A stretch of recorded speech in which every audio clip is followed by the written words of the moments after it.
guilty of crime.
Hello, everybody. What's up? I'm your host, Jay, with Guilty of Crime, and we're back, y'all. Happy Friday. Come on in, guys. Hit the like button. Subscribe if you haven't. Get a membership if you can. Happy Friday, y'all. Good to see you. Come on in, say hello, and we'll get started. Guys, Nancy Guthrie case, man. It's over 200 days. Follow the money. Desert remains and Pima County shooting raises new questions. And I got a lot of answers for you. Well, maybe not a lot, but some answers for you anyway. So let's see what's happening in Pima County now. Guys, what's up? Trigger warning per usual. If you're here on my channel, I might just trigger you. Who knows why, but I might just trigger you. Oh yeah, I'm Jay. And I stay jaded. TGIF. It's just wild, but I do like the way this was gone about. Somebody commented on one of my posts and they left my community because I have the all-seeing eye tattooed on my hand. You know what? I said, hey, good luck. I hope you find a way better community. But I gotta tell you guys something. Hashtag I do stay jaded. But the thing is, this is just representing my intuition, guys. The all-seeing eye is literally, it's on my neck. It's over here. Like, I don't even know. I got so many of them, but it's just about intuition and following that intuition so that you can do the right things with all eyes open at all times. Then you never go back and say, hey, I wasn't really thinking when I did that. Nah. You think, you use your intuition, you use your brain. And hey, I just like tattoos. So I'm going to post this one later. I caught this on camera earlier. That should say it all right there, guys. No remorse. All right. It's not no regrets. It's no remorse. So welcome in, guys. Come on in. Let's hang out. Jinxie, how you doing? I shipped out did you get your book yet? Did we talk about that? Yeah. Hashtag I am going to stay jaded.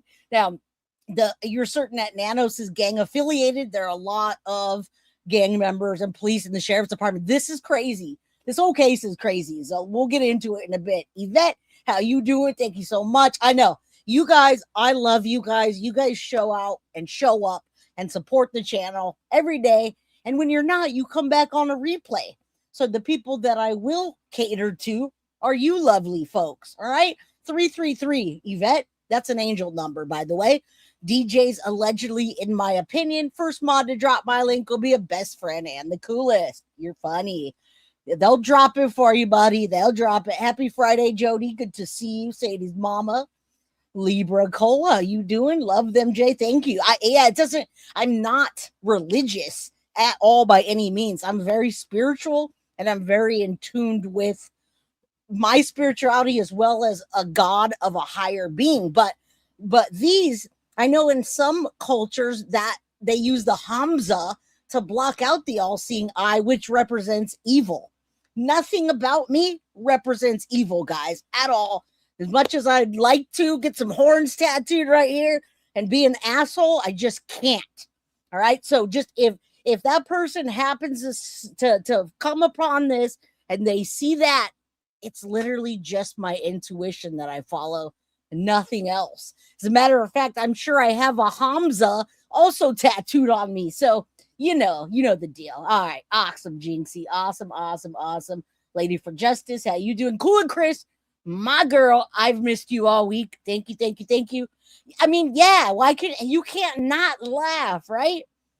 You cannot laugh. We should drop the link in chat for the book because it is a good book.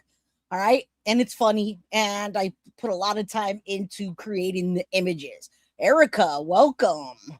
All right. DJ, you're funny. We got you, dude. We got you. Hey, Inquisitive P. Good to see you. Look at that. Synth is all over it. Synth, I hope you're doing well. Happy Friday. Love you. Love catching you guys with such good energy on a Friday. I dropped my phone and it's broke. However, so mods, any of you, I've got my iPad here if you guys need me, but otherwise my phone's dead. All right. It's all good. Perfect timing. The universe said, Jay, it's the weekend and you're not going to listen to all the junk. So my phone's dead. Anyway. All right. Come on in, guys. Hey, Mama Pearl, my girl Tiff, Rose, how you doing? Kathleen, Kelsey. Guys, we're going to see what's going on in Pima County. Now, when I covered a case on Monday, it wasn't this case. I think it might have been Hayden Panettiere. People were coming on here and saying, Jay, they found the remains. They found remains. It's Nancy Guthrie. Newsbreak said it, but it wasn't. So we're going to dig into debunking the junk. All right, we're going to debunk the junk now. It's been over 200 days. And not only that, we're going to follow the money because thus far there hasn't been any money or anything to speak of as a motive. Why did they do that? Why take Nancy if you're not getting anything? If it's just an afterthought, why does it matter? All right, DJ says maybe in September we could do a panel. As long as you've got good solid people, you're all good. Keep the dum-dums away from my channel. All right. Cool. And Chris says, choo choo. Jay, your mods and channel are the best. Rest in peace, Hayden, as well. And guys, I'm going to keep you covered on that because the brother just changed his story yet again. Hey, Newfie girl. Good to see you, my friend. All right. So Cool and Chris is getting it started off. You know the deal. I'm going to gift a membership or two, whatever I can get to you guys today. And then hopefully y'all can match me, get a membership, whatever. Guys, support the channel. That's it. That's all. Let's get to it. All right. So take a look at this. I'm just going to put this up for a second. There's your 1,000-foot overview.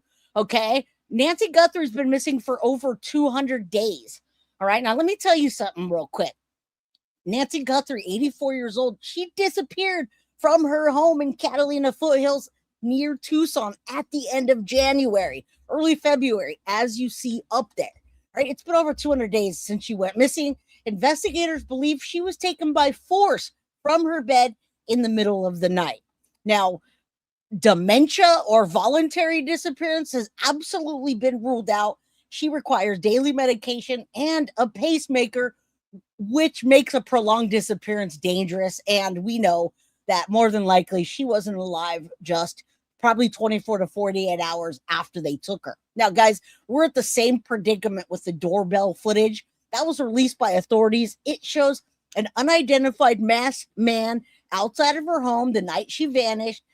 2 ransom notes were later sent, and they think that those people might be the actual people that either wrote the ransom or somebody that was helping them. They're thinking, a lot of people are saying now that door guy, the doorman, was just a distraction, just a red herring. All right. So one of the notes claimed she perished shortly after she was taken and she was buried in nature. Now, we've gone over it time and time again. Who talks like that? Well, we'll get into that. Now, human remains were found near Tucson, and they were not tied into the case, but I'm going to give you an update on that. So there's been a shooting in Pima County.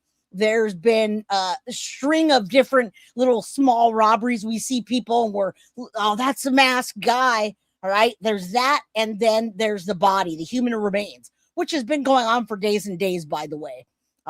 Those bones are older than Nancy Guthrie would have been if she was taken at that time. All right. So, guys, mid-August 2026, there's a shooting in Pima County. And I saw all the YouTubers over there covering it under the banner of Nancy Guthrie because it tied in. Now, deputies responded to the reports of gunfire, and one person was found critically injured and later died at the hospital. But the Pima County Sheriff's Department confirmed the shooting is under active investigation, and detectives are reviewing surveillance footage and interviewing witnesses. But it has no ties to the Nancy Guthrie case, and there's been no arrest. All right, so the shooting is not officially linked to Nancy Guthrie either, which adds recent uptick to the violent incidences in Tucson and the border of Pima County area. Now, guys, that includes burglaries, assaults, desert area discoveries, and a heightened public concern. Now, we talked about Nanos, and he said when he got elected that crime rate would go down, when in fact, guys, it's gone up by 15% since he's been the sheriff. All right, so now we're talking about robberies, we're talking about shootings, we're talking about remains, yet none of that is tied to this case, or there's no indication of that. So what is Nano saying about all this? Well, we'll get into that as well. Let's take a look at 200 Days Out. Guys, hit the like button. Come on in. Relax. We're going to be here for a while. And if y'all want to later, we can do a call-in. If anyone wants to call in later and talk about this case, it's the perfect day for a discussion of what's going down in Pima County. All right, Sweet Face, good to see you, my friend. Happy Friday. Clark, big hugs to you. I hope you're doing well. I broke my phone, my friend, so I can't text y'all back, but I will have a phone back on Monday, all right? But this weekend, I'm staying out of the radar, so don't send me anything. Nobody send me anything. Only send me good stuff, all right? Give Nanny back for a dignified send-off. Well, that would be nice if they would let us know where her body was so she could rest in peace. But I think they want that hidden because they don't want us to know who did that and what they did, especially. All right, DJ, what's up, guy? How you doing? It looks like somebody got gifted a membership. Deborah, did you get a membership? I think you got a membership. All right, Nancy Topics, Nancy Dory. All right, Jay's going. Yeah, text free, baby. Text free. No phones. I'm going to have a good weekend. All right, so there's your 1,000-foot overview. Now let's bring this down and take a look at what we're looking at. What we're really looking at is this. It is 12:33, now past 200 days since the disappearance of 84-year-old Nancy Guthrie. The armed and masked man caught on the camera outside her home, still unidentified, still on the loose. No arrest, no sign of Nancy Guthrie, and no answers about what happened. News 4 Tucson's Monica Garcia has been following the case. She's got the latest. And no one imagined that Nancy Guthrie would still be missing today. The Pima County Sheriff's Department, the FBI's elite team, they have been on this case, but our sources close to the investigation tell us they're still no closer to finding the person responsible to finding Nancy Guthrie. But I will say, if you can see the banner right behind me, what we do know is that the Tucson community, they haven't forgotten her. We watch people drop by this banner every week. After nearly 7 months, Nancy's disappearance still feels. Guys, and you remember at the very beginning the antics of the family, right? Annie and Tommaso breaking down. Oh, I'm crying. Clark says, Dearest J, Mods, Crime, and Deborah, I want to apologize for my outburst regarding California. I was completely out of line. I'm sorry. Well, big hugs to you, Clark. And you know how I feel about that. I appreciate it. I love you. And I love you unconditionally. So that doesn't make me mad when that happens. But thank you for apologizing to those that do get offended by it. Man, I've got some thick skin, Clark. I really am not like that. All right, DJ just got a membership. Yes, I thought you got gifted one, but in fact, DJ's the man. He got a membership. Thank you, buddy. Bella, how you doing? And Nikki, I got some flowers, some jewels going on. Thank you, ladies and gentlemen.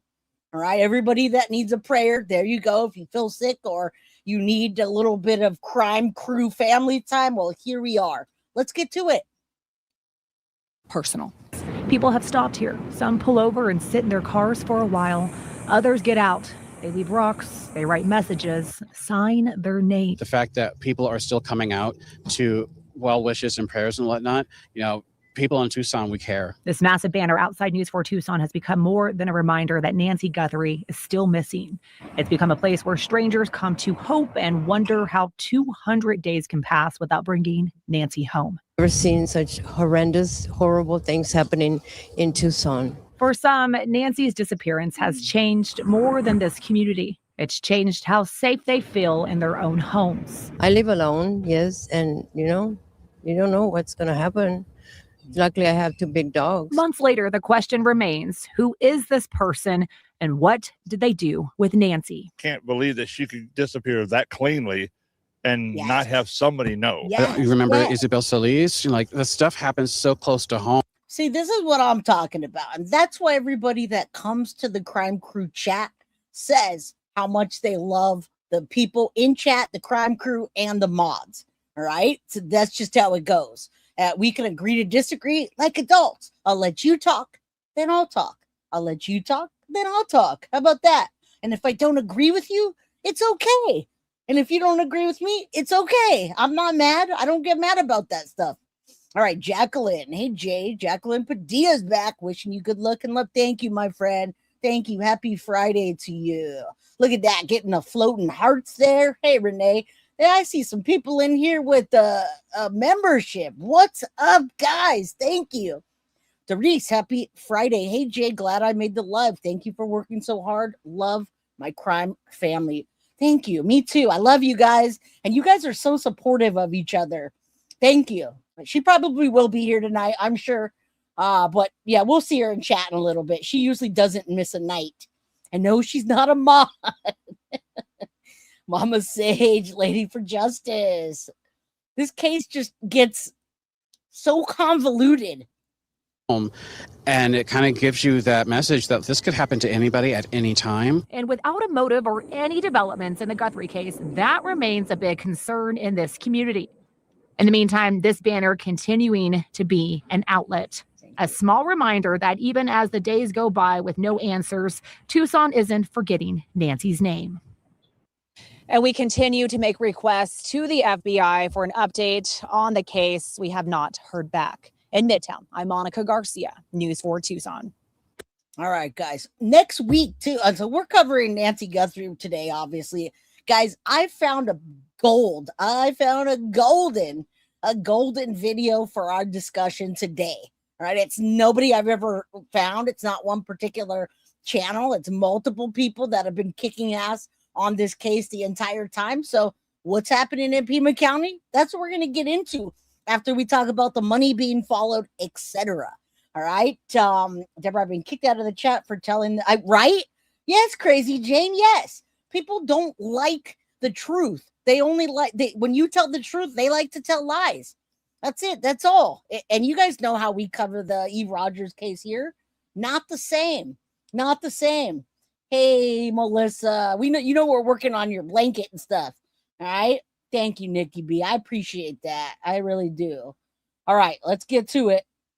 I'm going to read for a minute, so I can't see what y'all are chatting about, but you got the mods. All right, here we go. I want you to take a look at this, okay? This was 2 days ago. 3 days ago now, I'm sorry. Today's August 21st, 2026. This came out on Tuesday, August 18th, 2026. Human remains found 15 miles from Nancy Guthrie's home, not connected to the case, Pima cop says. Now, guys, you know the sheriff is super squirrely, so we're not getting a lot out of him, but there's a little bit. Although I don't trust him one bit. But listen, human remains have been found 15 miles from the home of missing 84-year-old Nancy Guthrie. When I see all of these burglaries and, just literally people stealing plants off of a porch and masked men coming multiple times back to the house, Pima County doesn't seem so safe, and Nanos is just incompetent. We know that. Now, Guthrie, the mom of the Today Show, Savannah Guthrie, okay, vanished from her home without a trace in Catalina Foothills, Arizona in February. On Monday, the Pima County Sheriff's Department confirmed a statement that it was responding to the reports of human remains found in the desert area. Now, you guys know throughout this case, we've seen other things. They found pair of gloves maybe, or slips that you put on your shoes, whatever. They're finding stuff. We got people boots on the ground out there, lots of them at that. Now, the department noted that the remains appear to have been at the location for an extended period of time, and they stressed there is currently no indication that they're connected to the missing woman, Nancy. All right, there's the house in the front. Deputies were spotted at the reported location of the remains by CNN. The network said that at least 3 sheriff vehicles were parked near the residential driveway, and at least 3 deputies were seen hiking into the hills near some of the homes. So, of course, all the boots on the ground people, we all got excited. I'm not boots on the ground, but you know what I'm saying. I watch, they're out there. Now, Chief Medical Examiner Greg Hess said in a report published by the National Association Counties that the environmental conditions in Arizona mean that finding remains in an area is more common, in this area is more common than other parts in the United States, which makes sense. All right. Again, not such a safe place. He says we have more unified remains than other places, because of the nature of the environment. He said it's really hot and dry and people die outside and their remains are not protected from the environment. They'll decompose and become skeletal remains relatively quickly, which we understand that as, right, the crime crew people that are constantly watching true crime. Now, Guthrie was missing. She's been missing for over 6 months or 200 days. All right. They're still investigating. We haven't really got much further. Now, we already knew about the Savannah Guthrie and her pleas, so I'm not going to play that again. But in the last plea that she gave, she said, "This is our beautiful mom." And she wrote on their Instagram post, 6 months ago, someone took her out of her bed in the dead of night.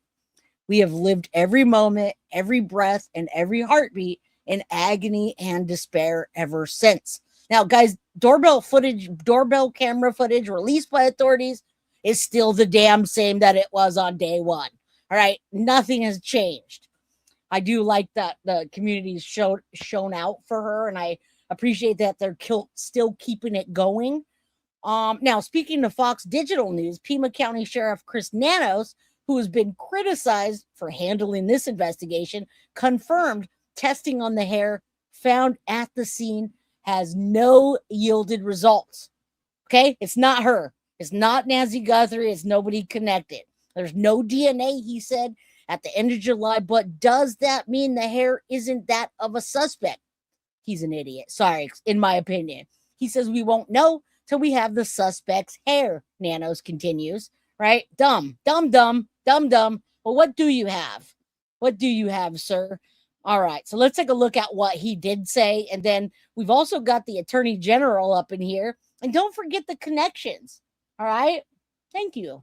Just one, Heather. Appreciate it. I just had a massage, so I'm feeling good. Thank you. I appreciate that. I can't imagine that not happening. I know this is because I don't think that Nanos is for the cause. And I do think that he does nefarious things that they can probably find if they look a little closer. All right. He's a dum-dum. All right. So you see the connections, and every time we all connect back to the same damn people in this story, same characters, right? And this is still all we have since that video had been released.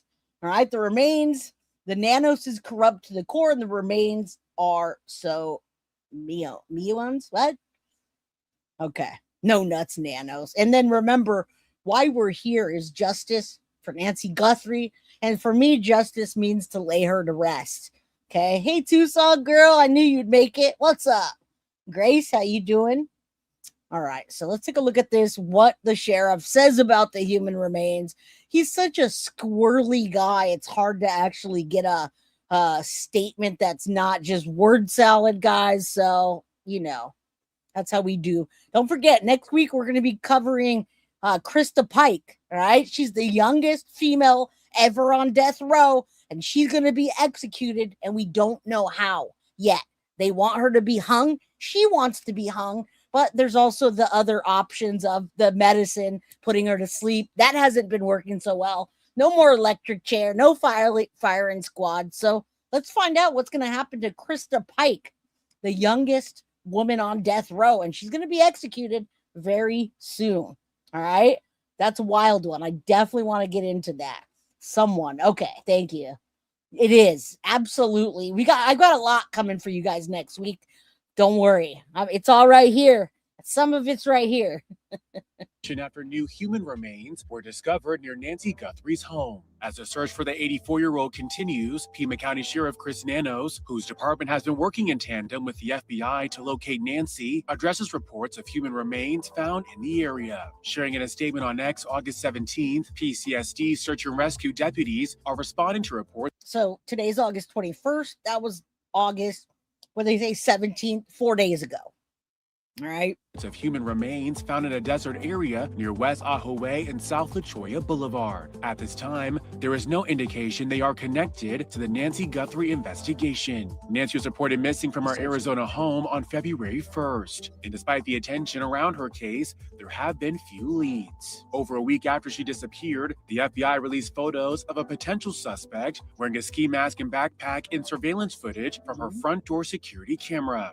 Then in May, human remains were found within 7 miles of her home, but authorities stated that the discovery of the bone were, quote, not criminal in nature. Meanwhile, a note was sent to the media indicating that Nancy had died. 3 people familiar with the situation told NBC News in a report published June 22nd. And after news of the letter broke, Savannah Guthrie tearfully spoke out on the matter, saying on the June 23rd episode of Today, I wanted to take the opportunity to ask people, to beg people to come forward. Does this sound like anything new? All right. 21st OG birthday. Is it your birthday today? If it is, happy birthday, OG friend. Shout out. I think it's still Leo season, right? All right.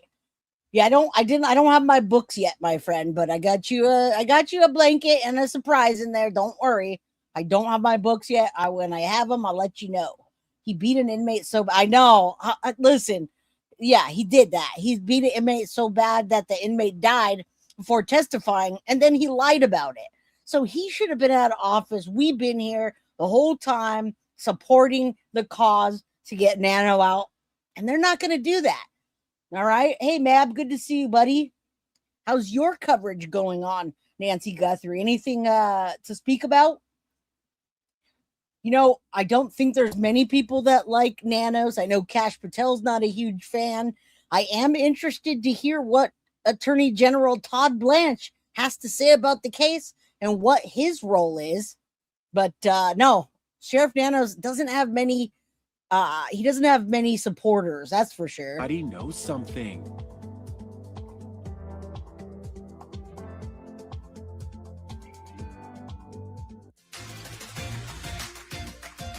Thank you, E. All right, I want to listen to the Attorney General again. Say a prayer for Nancy Guthrie she's brought home to lay to rest. All right, doorbell footage, and then there's the overview. I want to know what this Attorney General has to do with this. Happy birthday, OG Leo. Yes, very last day. You know what, Nikki? It's cool. My birthday is the second to last day the first days of Leo season. Cancer ends on the 23rd, and then my birthday is on the 25th. So that means you're a Leo Virgo cusp, right? All right. I'm gonna have to learn more about the dates on there. You got your phone fixed? Woo! Your phone's fixed. Mine's broken. There you go. No more bolo for Deb Stearns. Fell asleep doing a full groom. Who knows anything about one big dog a day? Ask Mrs. Dill. Oh, yeah, definitely. I was just talking about you before I came in here. I was watching a dog, a golden doodle, wouldn't get up. So the lady had to pick him up dead weight. And he's like, no, Mom, I'm not going to go. You know how that is, Deb. You know these lazy poodles. Brian Etten said something last night. What did he say? Because we do definitely have some Brian Etten stuff. We have an awesome discussion today that's coming up, all right? And we're going to follow the money first, but I really want to talk about what this Attorney General has to say, and yeah, we're going to get into it. I wish I had an update. What are these people doing over there? Of Savannah Guthrie's beloved mom, Nancy.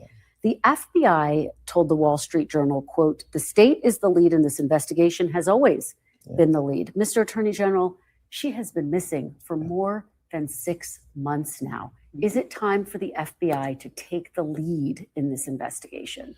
It's a horrible situation, and I share the grief and the frustration. Now, there's been several interviews, period, in this case. When was the Annie and Tommaso neighbor interview? Because I've seen a lot. Now, if it was in the last 4 days, then I didn't see it because I've been covering other things. If it was prior to that, yeah, I think I've covered it. I think I've got probably 100 videos on Nancy Guthrie at this point in my playlist. So anyway, if we haven't seen it, I'm happy to do that. All right. Synth says I'm a Leo Virgo cusp baby, August 23rd. Oh yeah, so you're right out of that. You're the end of Leos and the beginning of Virgos. Love it. Happy 54th birthday. It's coming to you and Kevin. She loves you, Kevin. I didn't say that. Oh, it was a few days ago. I'll look for it then. How about that? Because we're going to be here for a while. If it was just a few days ago, I got you. All right, everyone's shouting out happy birthdays. Cheeky saw the neighbor earlier. If anyone wants to send it to me, feel free to do so. Otherwise, I'll be digging around while we're doing other things. That you and your colleagues have, and that the whole country has in this situation. I mean, I think whether the FBI takes the lead, we are there to support and give. And President Trump pledged it. Director Patel pledged it. The resources, anything that investigation needs, we are working as hard as we can with the state and local law enforcement in every area, and that means not only providing assistance with manpower, but any sort of forensic assistance. And so we're going to continue to do that. Whether we come in with sharp elbows and take it over, that's not necessarily the right thing to do for her or for anybody. But making sure it's done right and making sure it's that this investigation is being conducted the way that it should be is something we're doing. Is there an update? Are you any closer to solving this? I don't have any update. Guys, what do you think's happening behind the scenes when nobody has an update? Nobody has an update. They're all pointing at each other. I did find that interview, and guess what, guys? It goes perfect with today's episode. So thank you. That's why I love you guys. You guys are in sync with what I'm doing, and you all support the channel even if you don't agree. Aquarius, Mama Pearl's an Aquarius. Shout out to you, Aquarius. Hey, Lolo. I didn't get to say hi to you earlier. All right, I got it. I found it. It got clipped out. It was like a long session that was clipped. So I got you. But we're going to talk about following the money. And that's going to lead right back to Annie and Tommaso's neighbors. All right. Or neighbor.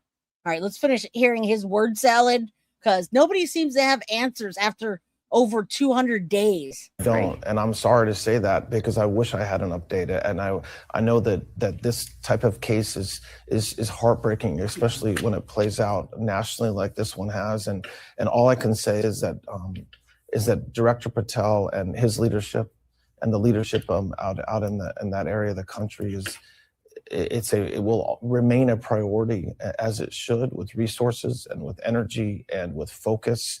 And we hope that we get something soon. We thank you for watching, and remember, stay up. We thank you for watching this useless interview that we just saw.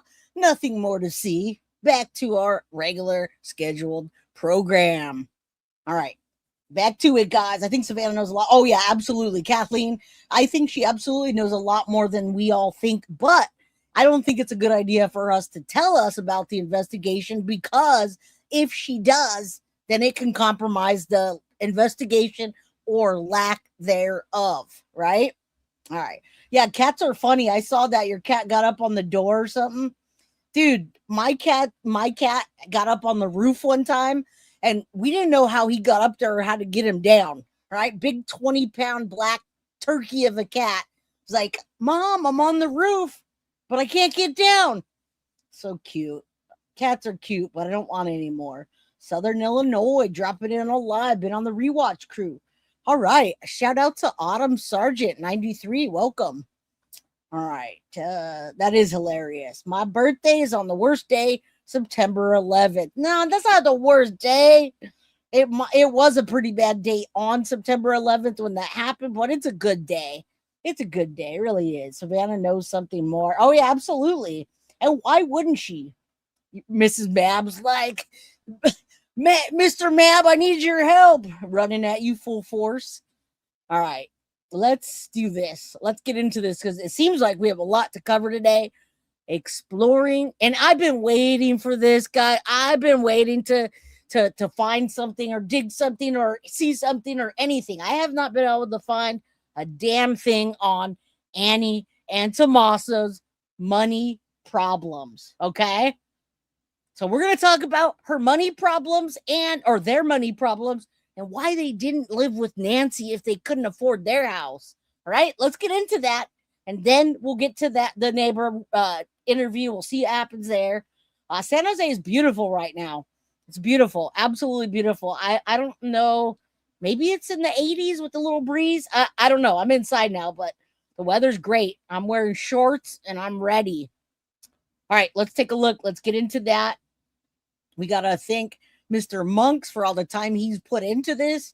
There's the Annie and Tommaso home. You guys go sign up for Monks Intrigue. It's all in my description. All right, let's go. From $1,400 to over $4,000. I don't want to miss the couple's finances. I came to the conclusion that it appeared that they didn't generate nearly enough to justify their recent move from a $300,000 house to a nearly $700,000 house. I mean, their property tax alone nearly tripled from $1,400 to over $4,000. Now, in terms of that old house, it really put into perspective how small and what kind of neighborhood it was, because JLR took us for a ride. He strolled down that very street. Now, I must say, it kind of looks like a bad neighborhood to me. I mean, I can't understand the whole Pima County area, and it just seems run down, and it makes me wonder why Savannah Guthrie's mom lived there alone in that place, knowing what we know now. All right, and you guys know now that they had an incompetent person at the very beginning of the investigation. I think it was like his first day on homicide or something like that. And then Chris Nanos was at the basketball game, not paying attention, had a late start, released the house, then came back and said, no, we're not going to go back in the house. Man, this guy's holding the laughing. 77. That's a good temperature.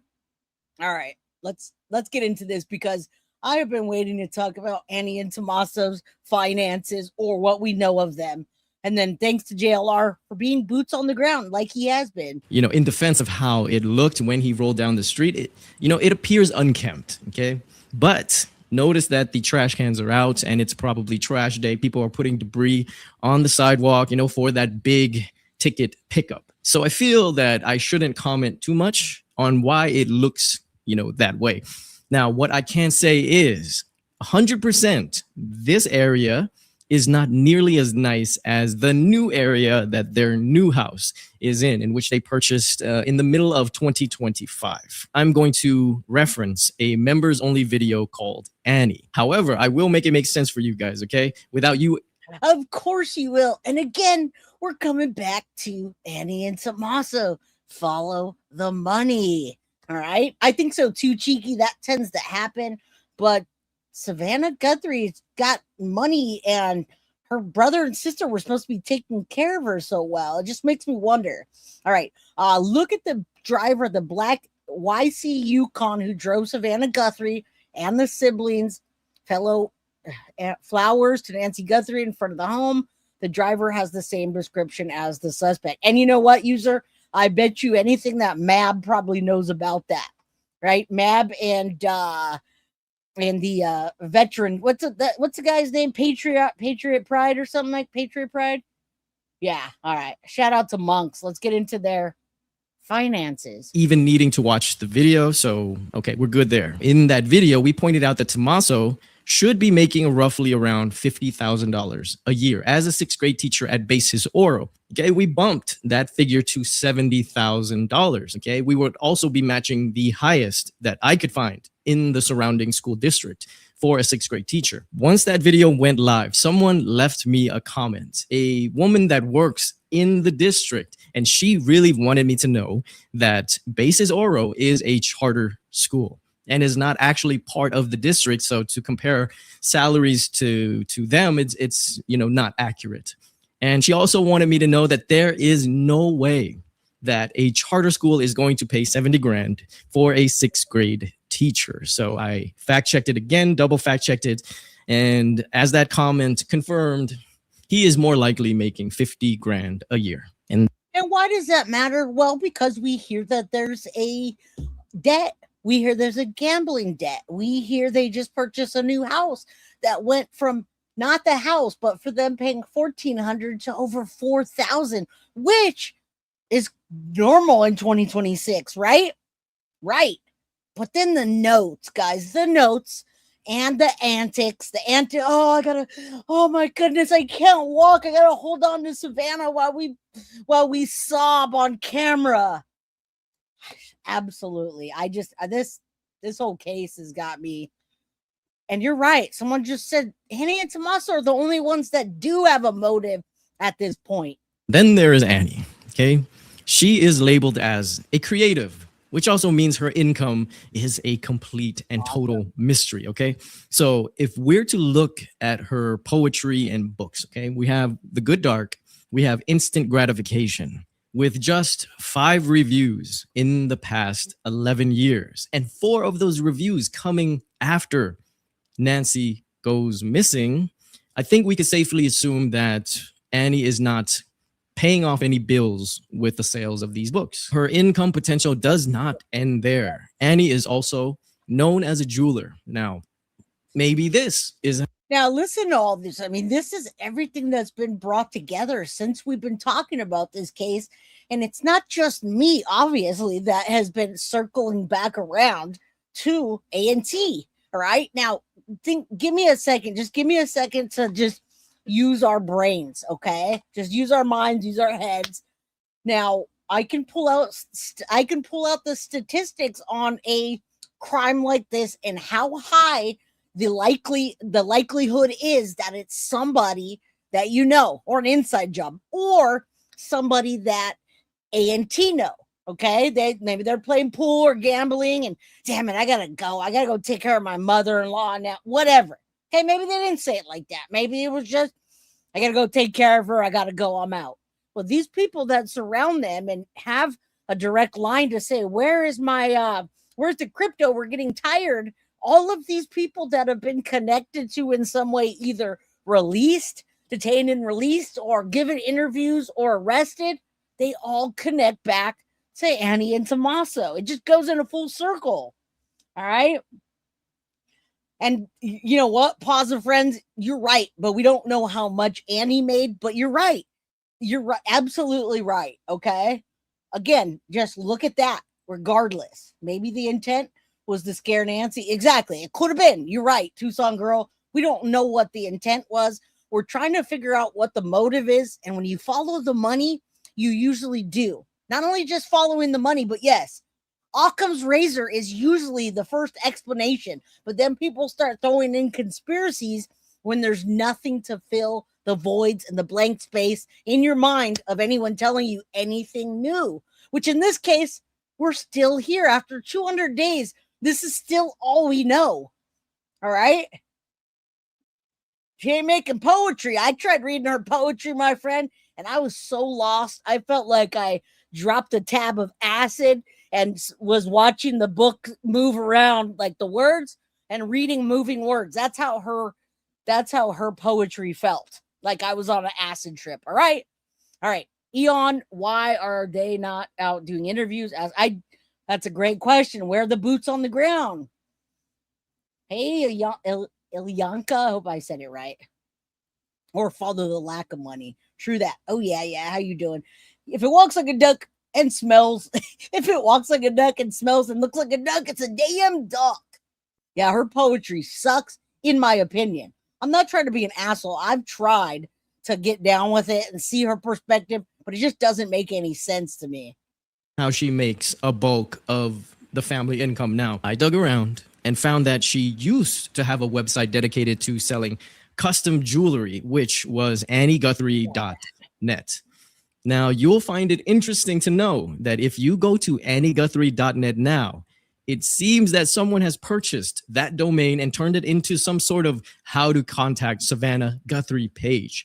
I've already screenshotted for you right here. So I suggest you do not go to that site, especially if you're thinking about clicking any of those links. From the information that we could gather, Annie was also selling on Etsy, which seems to no longer exist as well, which brings us to the place where she makes that jewelry. Splinter. So the full name is Splinter Social Club. And in my research, it used to be called Splinter Collective and Splinter Brothers and Sisters Warehouse. Now, from the sign alone, that's the name of the episode, Splinter. All right, guys, come on in. If you're just rolling in, please hit the like button. It's free and it helps the channel. Also, if you have the means to get a membership, gift a membership, super chat, super sticker, we're here for it. Otherwise, hit the like button and hype it after the video.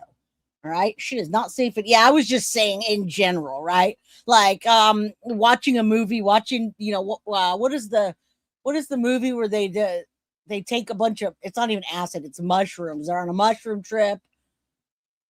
I don't know. I can't think of the name right now, but that's what it reminds me of. All right.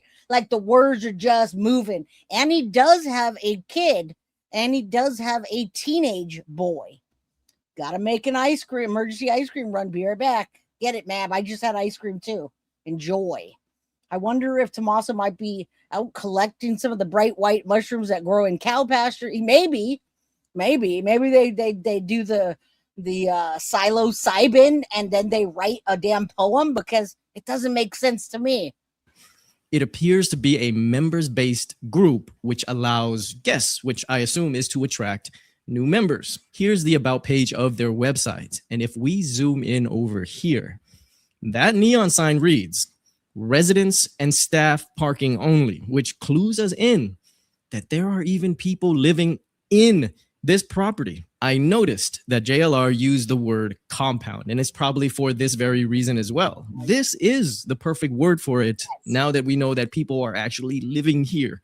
So as far as we know, Annie is or was part of this compound. And again, guys, Annie's part of this compound, but listen, guys, Hot Tub Time Machines 1, Natural Born Killers, that's it. Natural born killers, they go on this mushroom trip and they're out there killing people and everything's like, whoa, but they love each other, but everything's all swirly. That's that. And that's me with my intuition of my all-seeing eye. Every time I see her, and every time she spoke or not spoke, every time her and A&T are together, it's like, she doesn't look like she's in the light. Why do people keep saying, or why does Savannah, she's like magic. She knows stuff. Maybe it's the dark stuff. Yeah, Natural Born Killers. All right.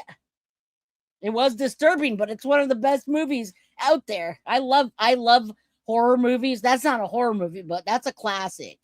All right. She looks ratchet. She always looks evil. Her eyes, listen, our eyes are the window to our soul, and she looks dark, period. I don't know how else to say that. And again, that's why this is an intuition thing. All right. She sold custom jewelry out of it. Now, with a raise of hands, how many of us pictured an actual shop? Yes. Okay, a storefront where Annie sold her jewelry out of. In my head, I was picturing multiple quaint little shops, right? Just selling their wares like anybody would, I would think. But then I saw this picture of the inside and it changed my perception. Now I'm thinking that this compound just consists of open spaces, okay? Workshops for the members, where people are just moving about freely, doing what they want. If they want to dance in the corner, if they want to piss in the streets, I shouldn't say. Now, if they want to play with snakes and be even more evil, they can do that there. Again, it's a weird little society that they have. guys, I know about societies that are artists, right? I know about societies where there's artists. There's weird things that go on, but weird doesn't equal dark. And in my opinion, and Bella, you nailed it. She's got those eyes you just can't trust. I don't know why. And guys, I mean, I know I'm 47 years old. I know that I follow my intuition on everything. If my intuition says yes, I go for it. If my intuition says no, I don't even mess around. The older I get, the more I follow how I feel about something. All right. That's called intuition. And a lot of you guys have that too, and you're empaths. All right. Did that have John Travolta? No, that wasn't John Travolta. John Travolta movie was the I can't write. I'm losing a blank right now. I'm blanking out on the John Travolta one. All right. No better way to say thank you for being honest, because I see it. All right. I'm a goth artist type and weird. But listen, you guys know the day I turned Pulp Fiction, yes. The day I turned 18, I started getting tattooed. Right? I started with my stomach. Right now I've got almost a full bodysuit. But my entire life, I've been in a tattoo studio with these people that are very artsy and even stuck up in a sense. A lot of tattoo artists are really stuck up. They won't compromise their art. There's a lot of weird things, but it's not dark. Weird doesn't mean dark. In this sense, it does, though. I have to imagine Annie having a section within that warehouse, not a store, not a storefront, maybe just a tabletop where she would have her tools and her gems. And if an order came in, she would make her jewelry, which, is a far cry from what I actually expected. And well, let's just say if this community was vibrant enough, maybe this is how she made a lot of sales, right? A built-in community to buy her goods. But I highly doubt it. Maybe it's her local reputation and word of mouth that got her all the customers from the surrounding community. But the question still stands. Was she generating any meaningful income? And then I came across a section of the Splinter website called Movement. I love it. I love it. And by the way, Ollie baby girl, hello. I hope you're doing well. Yeah, I mean, a lot of us are artists in this community. Synth, your daughter, my daughter, that's all she does all day is paint, draw. When she's not at school, it's painting and drawing and creating art. All right. And I don't know if all artists are weird.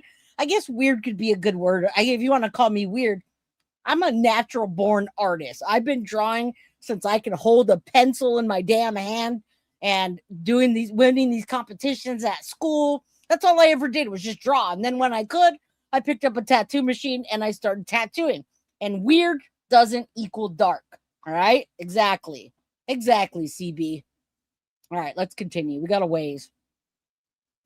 Space. And in it, you can see it has a schedule of paid classes. So definitely now I was really getting that workshop vibe, right? So was Annie possibly making money from teaching jewelry making classes? And if you think about it, okay, it would actually be kind of clever, because that would be a great way to make some money being a teacher and also making the jewelry that you needed to sell at the same time. Because imagine having a class full of students making your products like your Santa Claus. But even still, look at the class prices. I mean, for a whole hour of something called Flow Jam is $10.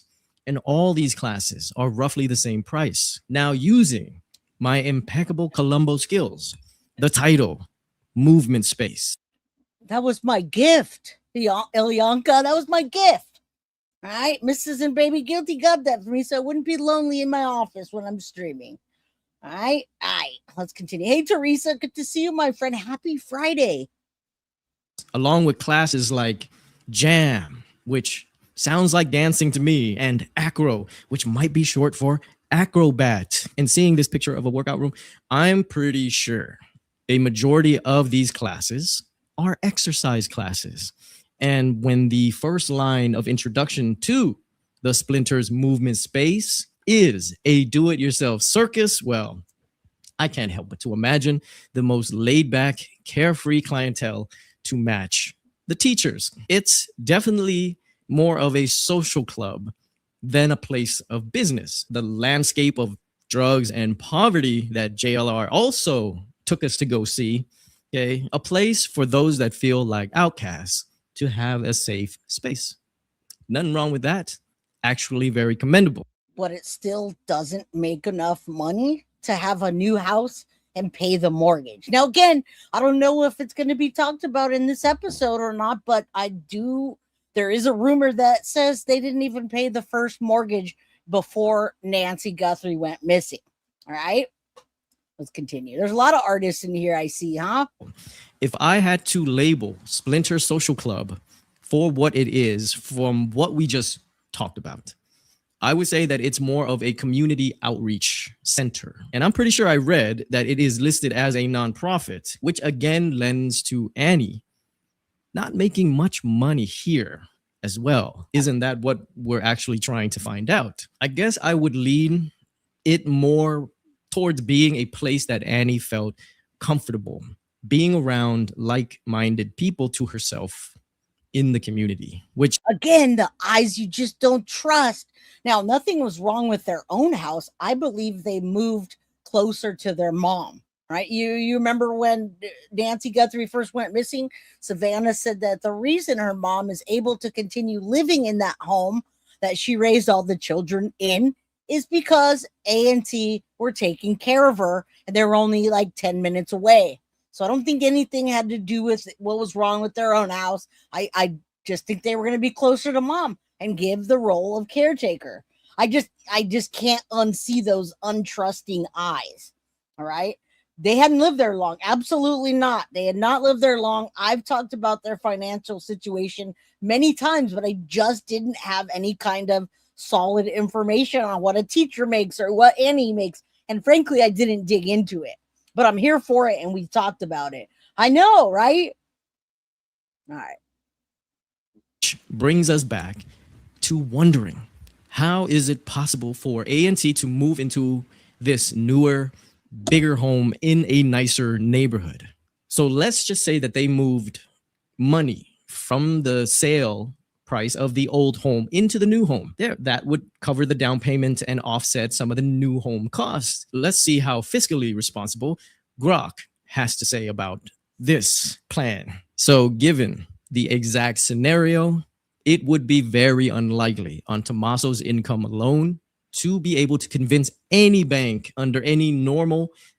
Now, listen, guys, he's just talking about convincing a bank to give a loan. We haven't even talked about after you have the loan, being able to make the payment. Now, for those of you that have purchased houses, you know, you have to have 20% down and your income should be, I believe, 3 times the amount. Now, that could be on a rental. I don't know. I haven't rented for a really damn long time. And when I did in San Jose, it was reasonable. Now it's like $1,500 a room. For 2 rooms, $3,000. Every room, another $1,500. So I don't know how that works there, but they sold the house. You still need 20% down, and then you've got to make a over $4,000 a month payment, which I hear that didn't happen. All right. Yeah, you have to have 3 times the income. There you go. I was just want to make sure I was spouting out the right stuff. And that's so you could be comfortable, right? They don't want you not to make enough money to pay and then lose your house. That's how the boom happened. That's how the market crashed in 2008, because all of the loans that were given weren't sustainable to the people that got them. They got the loan, but they didn't make 3 times the amount, so they could never pay their house. And that is what started this in the housing crisis here in the Bay Area. All right. People couldn't pay their houses, and we benefited from that. All right. And not on purpose. I felt bad. I really felt bad about the people that lived here before, but they got a loan on something that they couldn't pay. What's up, Dave? Good to see you. Happy Friday, buddy. Usually property taxes are included if you're smart. Conventional, non-conventional, either way. If it's conventional or non-conventional, if you have a lower income, then yeah, you can get away with paying, I think, 10%, but you still got to make a payment. So the less you put down, the bigger your payment will be. All right. It works the same way universally. Ninja loans. Lending standards to issue that loan to Tommaso. We always need to be fair. Okay. Remember, we do not know how much Annie makes. She might be making a disgusting amount of money for all we know. But since we feel that that might not be the case, we're going to say that she pulls in as much as Tommaso does from books and jewelry. So now we have a combined income of $100,000 for the Cioni household. Okay. So let's run those numbers. Yes, I love this guy. And Jen's a Gypsy's here, guys. They were freaking out without you, Jen's a Gypsy. Say hi to everybody. They're setting up BOLO, both mortgage and property tax foreclosures. Yeah, either way, the numbers are pretty universal across the board. All right, let's continue. And anybody that's an adult, any of us adults here that have bought houses, sold houses, lived in houses, know what that means. All right. I know some people don't think I'm as old as I am, and I haven't, or I'm not as dumb. I'm dumber than I look, but it all stays up there, guys. All right. And before this even came out, the gambling rumors and the mortgage payment is what we discussed. This is awesome. We have real numbers. Again, now, just to let anyone who's never watched the Annie video before know, we were being very generous to the tune of $150,000 combined income for A&T. And even with that, it was still pushing it. So it's no surprise when the verdict came back as still being very difficult. And so what is the point in knowing A&T's financials? Okay. Well, for one, I think it's always intrigued many of us if A&T needed financial help over the years. Then what are the likely channels they would use if they needed to borrow some money? Okay. Now, remember when I mentioned how small that old house looked in JLR's video, and sorry to be harsh at this point, but that does appear to be a pretty rundown neighborhood. I'm sorry to be harsh, but it looks ghetto in that area. Okay, moving on. I know. I love the way his mind thinks and how he breaks things down. He's been covering this case the entire time, and he's gone on different platforms, and I love what he has to say. Right? He's trying to tell you this place is ghetto. A&T have been gone since May. We have no idea where they went. Well, we're going to listen to the neighbor. The neighbor has an interview, AJ, and maybe they know. All right. Maybe they know. All right. Let's continue. It's ghetto. Hey, I'm live, and you said something interesting. You just said you know this neighborhood the back of your hand. Oh yeah. Tell me about this neighborhood. Just keep your doors locked because there is a lot of homeless around there. I see a shopping center like right on the main street there, Family or Food City. Food City is, yeah, and the Waterburg and all that, yeah. Sketchy stuff going on over there. Yep. Just keep your doors locked, like I said. Keep your doors locked. Great advice. And if this post by Nancy Guthrie is any indication of how much she loved her grandson, Omo, which is A&T's son, I don't think she would feel comfortable having the joy of her life. Now, look at it this way before we move on, because people have asked time and time again about Annie and Tommaso's children.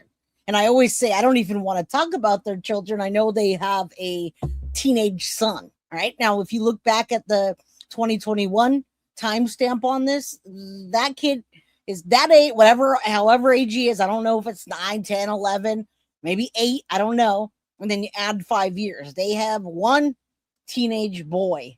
All right. Again, this is the first time I've actually confirmed it. I don't want to look for anyone's kids. Well, they'll never stop living in this neighborhood any longer than he needed to if grandma could help it. I would think any loving grandmother would if they had the option to do so. And I feel Nancy did. If the numbers that we ran for A&T's finances, if they are in the ballpark, then we know that without some financial intervention, Annie, Tommaso, and their son would not be able to live in the Catalina Foothills near Nancy, okay? Another intriguing question to me is, then why don't they just live with Nancy in her large home, which also had a pool? And that, for me, I feel is very telling, because at this point, in the life of Nancy Guthrie, how much has she already left in the hands of others? I mean, how intertwined were the best caretakers? Now, mind you, these are her caretakers. Okay, they were her caretakers, and they hadn't even made a month, their first month alleged mortgage. All right, Jacqueline, the Bay Area is so expensive. I was in Beverly Hills yesterday and looking around, thinking, "Holy crap, these houses are expensive." I was at Beverly Center. I mean, but Hollywood is super expensive too. All of that Los Angeles area is expensive. But yeah, I mean, you acclimate though. That's the thing. You acclimate. You live here and you work here, and you get the rates that they pay here. So that's how that goes down. Hello, Rebecca. Happy Friday. Good to see you.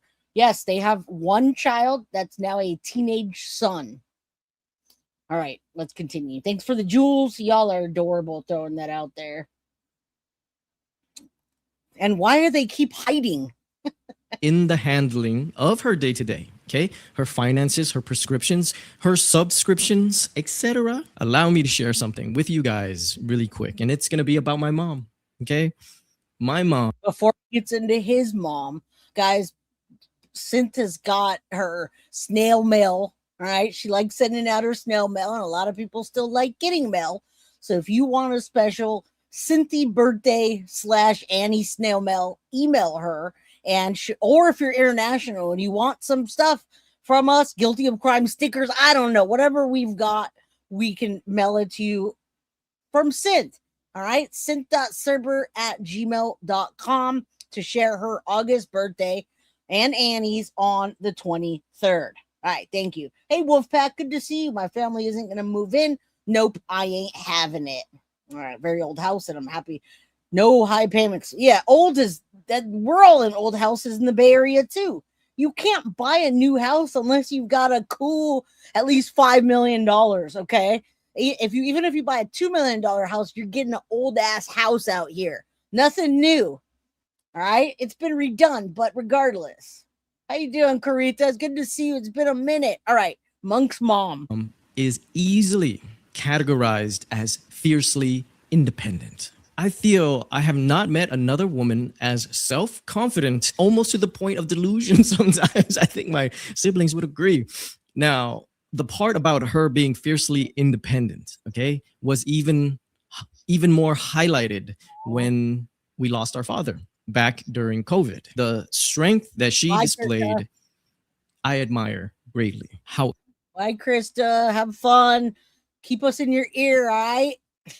However, even then, my mother, at the drop of a hat, would love to have all her children and their families under one roof. And I will say, this may be why I felt it was complete, utter nonsense when I heard that the people that were already anointed as her caretaker anyways, decided to buy a house nearby instead of just living with Nancy. Nancy was all by herself in a 5-bedroom home, nearly 4,000 square feet.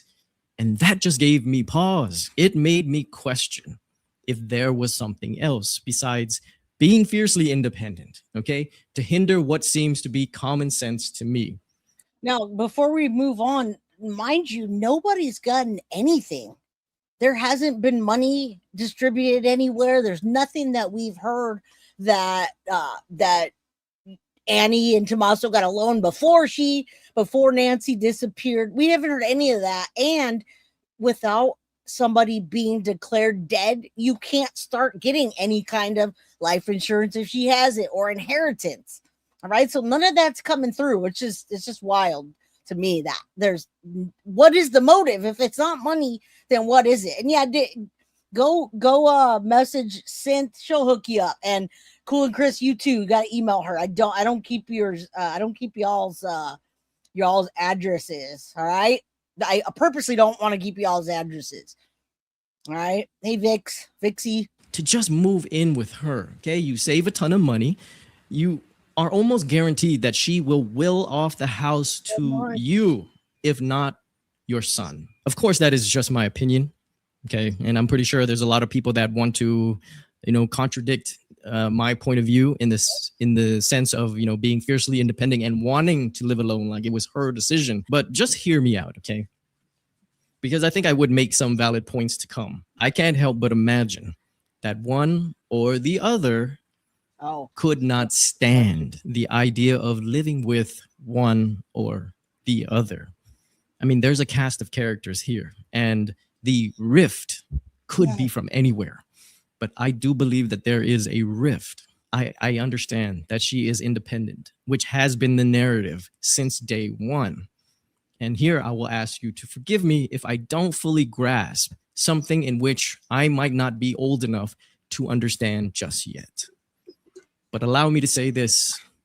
How alone do you really want to be at 84?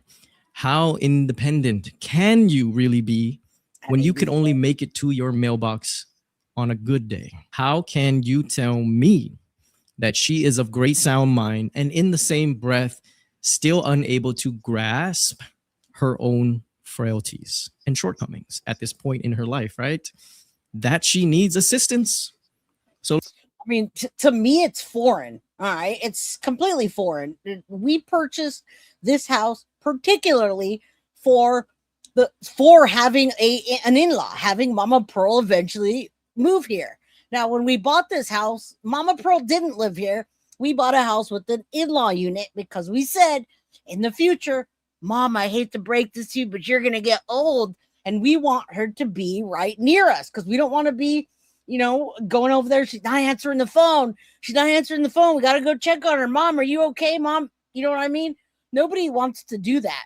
And Savannah clearly stated that Annie and Tommaso were the people that allowed Nancy to live in the house alone because of the way they caretook for her.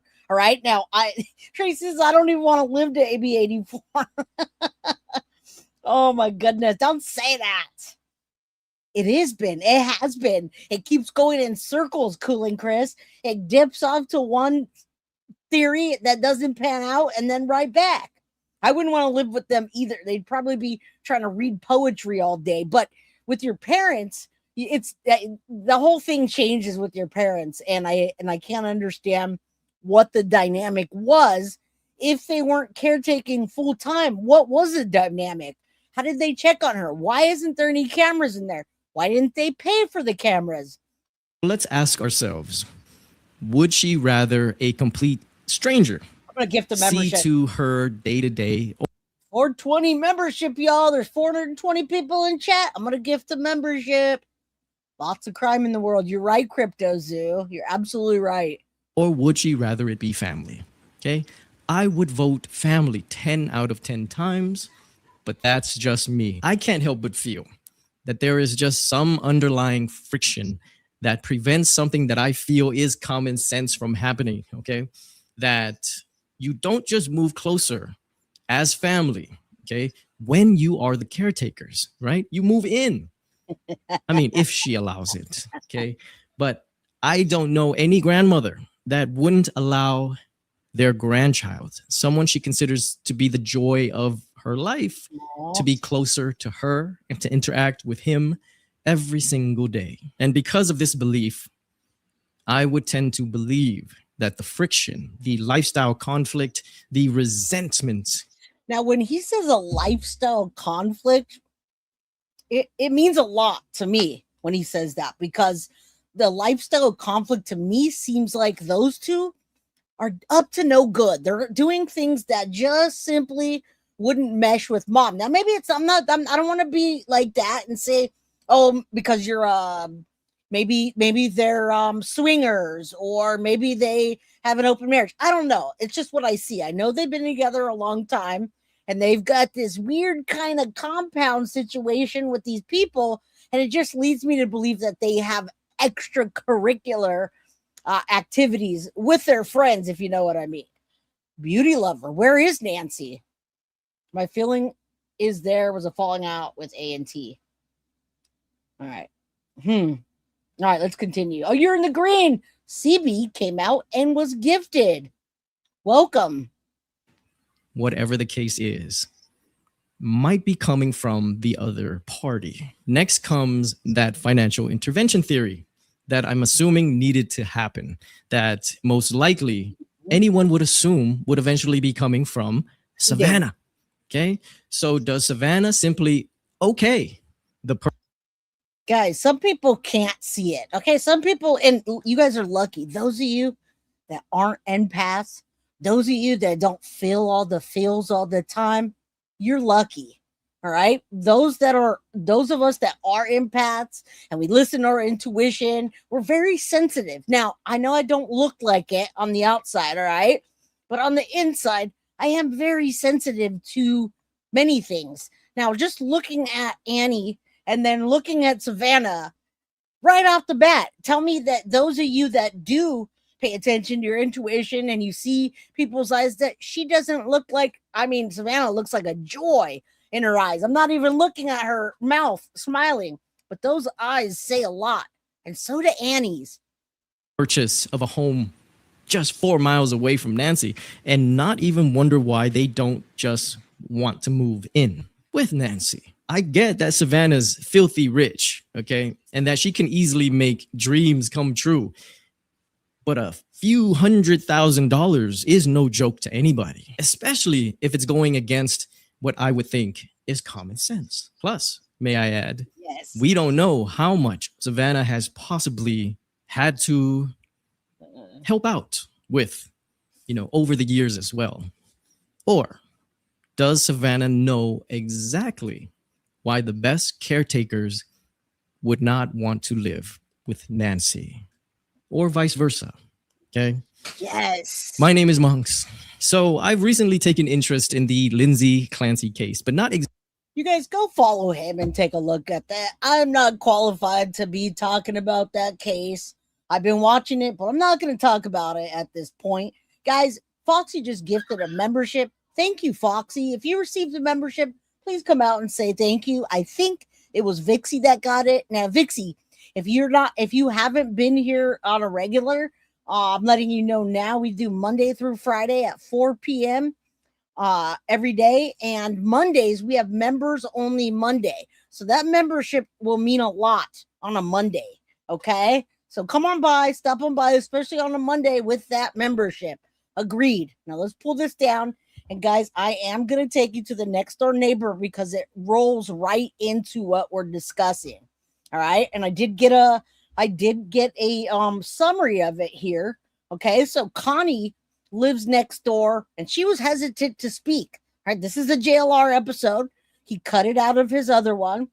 FBI searched her property and she's going to talk about that. She's going to talk about the post disappearance behavior that she saw with Tommaso taking the dog out prior to recycling, and now the house went quiet.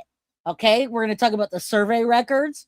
It's the neighbor. So this is what y'all were asking for. Let's roll with it. Are we good?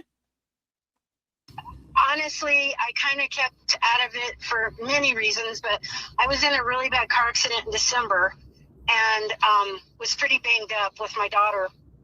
And so couldn't move very fast those first few weeks. Oh, I'm sorry. And then my husband got really sick and, the house just needs some work and I was embarrassed and I just kind of, stayed in the shadows. But I tried to get in on the chat a few times just to share a few things, but I just could never get through.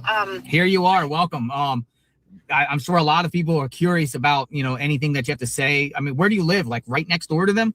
Yeah, right next door. What's your name, by the way? Connie. Connie. JLR, nice Yeah. to meet you. Are you the house that's right on the corner there? Like, yeah. Okay, Yeah. yeah, that house. Yeah. You had a sign on your door at one point, didn't you? Say Yeah, I put one on like the Thursday. I can't remember if it was Monday or Tuesday when everybody. This is relevant, and I'm glad that y'all. We're talking about A&T today, so it works out. I'm gonna go grab my milkshake from the freezer since Mam's got to come on here and be like, ice cream. Yes, I got a milkshake and I got an ice cream earlier. But I dropped my phone and it broke. But the ice cream is okay. Mama Pearl says, I'm an empath and sometimes I wish I wasn't. 110%, Mama Pearl. Amen to that. I wish I didn't have to feel all the feels. All right. I don't like it, but hey, it works out. It does well. All right. Let me go grab my milkshake real quick while I play on this. They showed up on the street. Uh-huh. And I still have kids that live at home, and the problem was I would have to leave and go to work, and people were just knocking on the door constantly. And we have a cattle dog, and she likes to look out that front window. And every time someone would knock, she'd jump up in the window. She was literally just about to go crazy. And even after, we put the sign up, and it actually worked, except I guess it was Fox News knocked on the door. My son looked through the peephole and saw two people standing there with microphones ready to shove them in his face. And he looked out and he saw this bank of cameras staring at our house. So they were going to ambush your son. If he entered the door, they would have had the cameras right up in his face and microphones. Yeah. And he didn't answer because I had told him not to. I mean, he's older, but I still, I just didn't want him messing with that. And so I thought, okay, well, you didn't answer the door, no harm, no foul. And I thought that would be the end of it. But that night on Fox News, there was our house on the news with the dog running back and forth in the window and barking and everything. And it was just kind of disruptive. It was just constant, the noise. And I understand the neighbors in my neighborhood, but in Nancy's, I don't get it because their house is even more sparse. Mm-hmm. And you don't hear anybody out there.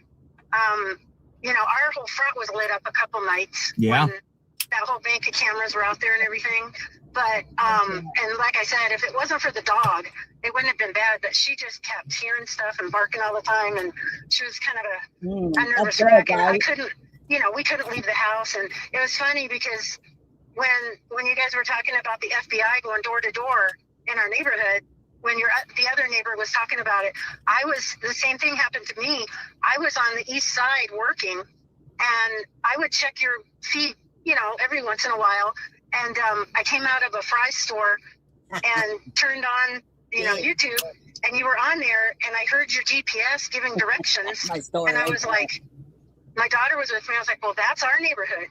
And then I followed, I kind of followed it. And then when you said the FBI was going door to door, I immediately called my husband at work, and I'm like, hey, can you leave early? And we only had the one car at that time because mine had been totaled in an accident. Mm-hmm. And he's like, well, I don't think I can leave. And I was like, you have to, because they're going to want to go around back. And he's got all this lumber and stuff. And so anyway, we went and picked him up, and he came home, and they came and knocked on the door, and all they did go around back and they searched and everything, but they just said they were looking for something that might have been dropped. And that's all they ever told us. That's interesting, Connie, because KMP, he's a regular. He's also your neighbor. I don't know if you know him. Do you know him, or I just know him from seeing him on your lives and stuff. And shout out to, is it Yesha? You know what? I'm gonna call you Yesha until you correct me. She says hello from Indiana. Back at you from California. All right. I like you guys are going now. Talking about ice cream and being an empath. Mom, there's ice cream over here. When we're done with this, I'll get you some, okay? And if you hear the ice cream truck, let me know. All right? Yeah, Dole Whips are great. I like the Dole Whips that they have at Disneyland. And then we buy you got ice cream too, Mom? All right. Then we got the Dole Whips so you can buy at the store and put them in your freezer. They're good. All right. Hello, my friend. And Kel, thank you, Kel, for gifting a membership. Guys, if you received the membership, please thank Kel. Thank you, Kel. Monterey? Girl, I love Monterey. I'm in San Jose. All right, let's continue. He pretty much said the same thing. The FBI was asking if anything was discarded on his property. Could have been discarded. So they did the same thing to you, too. Yeah, they and we said, like, what? And they just said, oh, something that could have been dropped. So our takeaway was kind of like they were looking for a phone or something. But we, we knew the people, well, and I made the mistake I guess it was a mistake, but when the first day, when we came out and I was taking my husband to work, I saw a couple cars on the street in front of Annie and Tomaso's, and I did not know them. And then I took him to work. I went to work for a few hours. I came home at lunchtime. If I didn't say hello to you, Indy, hello, Indy. How you doing, girl? Good to see you. Yeah, don't forget to hit that like button. Dole Whip, you can make that at home, or you can just like go to Safeway and they've got the actual Dole whips there, and it kind of tastes like the Disneyland ones. They're bomb. That's my favorite thing in the world is ice cream and milkshakes. Love it. I can live off of that. You're welcome, Kel. I think Heather got the gifted membership. Monday members only, guys. If you got a membership and you don't know what the hell that means, it means a lot. Come by on Monday. We do members only Mondays, special giveaways, special chats that only you could be in, certain videos that nobody else can see, and we do members only early, so you'll get it before other people do. All right? That's what members only means. All right, let's continue. I love it. You know that. Oh, I can just live off of ice cream. And there were more cars on the street. And I remember thinking, I wonder if somebody died and they're having like a reception at a house or something. And then I saw guys, I called my husband and he goes, well, maybe it has something to do with Savannah Guthrie's mother disappearing. And I'm like, why would they be here? What would that have? And he goes, I don't know. And so I was like, no, it can't be that. And so I went in the house and the kids were like, Mom, people have been knocking on the door like constantly. And Ivy's going crazy. And I was like, And so I was getting ready to leave. Side note, I'm on a planning committee for an event called Tim Tebow's Night to Shine. Oh, okay. And it's a prom for people with special needs. Mm-hmm. It's always the Friday after Valentine's Day. And so we were having a big planning meeting, and I was on my way to meet my daughter to make name tags. We had like 1,000 people there. It's a pretty big event here in Tucson. Well, it's all over the world. But anyhow, I was getting ready to leave, and someone knocked on the door. And I thought, oh, heck with it. I'm just going to find out what's going on. So I opened the door, and I went out, and it was this young guy, and he had on credentials. And I said, I don't know what's going on, but it's been crazy all day. And he said, well, that's why I'm here. And I said, oh. And he said, do you know your neighbors? And I said, no. I said, I knew the people that lived there before, but I've never seen the people that bought the house after them. He was either I think he was an optimist. Thank you, MM Clark, my girl. She's gifted a membership. I'm going to gift that right now for her. Thank you. Love you. Thank you for being here. Happy Friday, MM Clark. All right, let's continue this so we can see. I could see JLR's mind he's not even listening to what she's saying at one point. Ophthalmologist or an optometrist. I think he was an ophthalmologist. The prior owner of the house. Yeah, and he retired, and they moved away.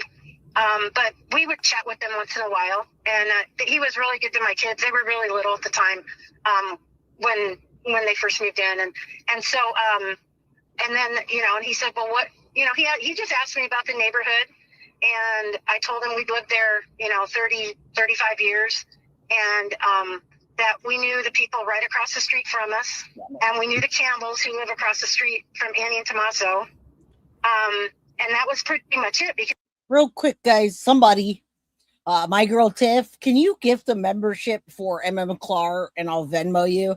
Because my phone died. I cannot get on my phone, and it won't let me, since I can't get on my phone, I can't get on my Cash App, and I can't gift a membership. So if somebody would gift a membership for me, one of the mods, I'll send it back to you. All right, let me know. Let's continue. I got you though, MM Clark. It's just my phone's dead until Monday. All right, let's continue. We don't have a house to the left of us. Yeah, and then there's like 2 acres before the next house, and there's nobody diagonal going left until probably 2 lots up. So you just don't, we never even really trick or treated or anything in that neighborhood because the houses are so spread apart. And we had seen a lot of the families were older and they moved away. And so I told him, I said, I've seen a lot more families walking their dogs, and there's kids in the strollers and kids riding bikes. And, as people have passed away and moved out and stuff. But I said, it's been fairly quiet. Welcome, Melanie, to the official crime crew member. And you know, I got you. We'll figure it out. It's not giving you the option to gift. We'll get it figured out. And if I can't do it today, I'll do it on Monday. But I'm doing my best. I'm trying to get my phone back. All right, Mel, you want a membership? I want to give a membership. All right, now my phone. I was eating ice cream earlier in one hand and my phone in the other, and I saved the ice cream, but my phone hit the ground a weird way. And okay, and I'll message you back. Hey, Christopher, good to see you. Thank you, Foxy. I'll get you back. I'll Venmo, whatever you want. All right, thank you. Long time no see. Glad you're here. All right, let's continue. JLR's falling asleep here. He said in the 35 years we've lived there, there's only been one robbery that I knew of, and that was our neighbors up. When you go left of our house, so you're heading west, and you go up the hill on the right, there's a house that sits back there, and their front door does not face the street. It faces the back. And when they first moved in, I guess somebody was watching them. And when they left the house, someone went in there and stole all the stuff they had moved in. And after that, they took precautions and stuff, put bars on the windows, I think, and different things. But I said, other than that.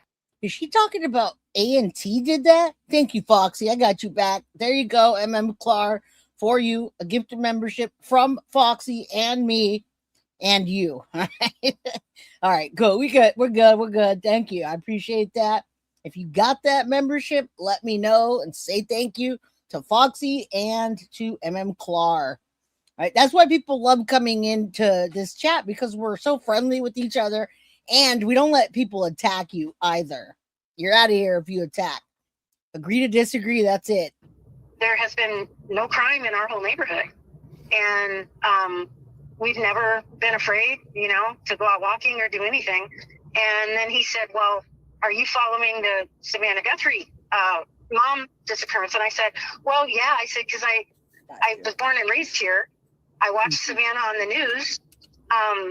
When you watch them every night, you feel like you kind of know them. And I said, I'm still hoping that too. I mean, I did a summary of it right here. I summarized it, and I'm trying to figure out the important parts of it, right? Because I still have discussions to go over with you, but I mean, we're at 9 minutes and 28 seconds, and I'm trying to see what the relevance is. She's going to talk at 10 minutes about Tommaso taking out the trash, but this was prior. Oh, no, this is post-disappearance, and then she's saying the behavioral changes. Mail delivery to their house stopped. No trash, no recycling has gone out since May. Tell me that's not weird.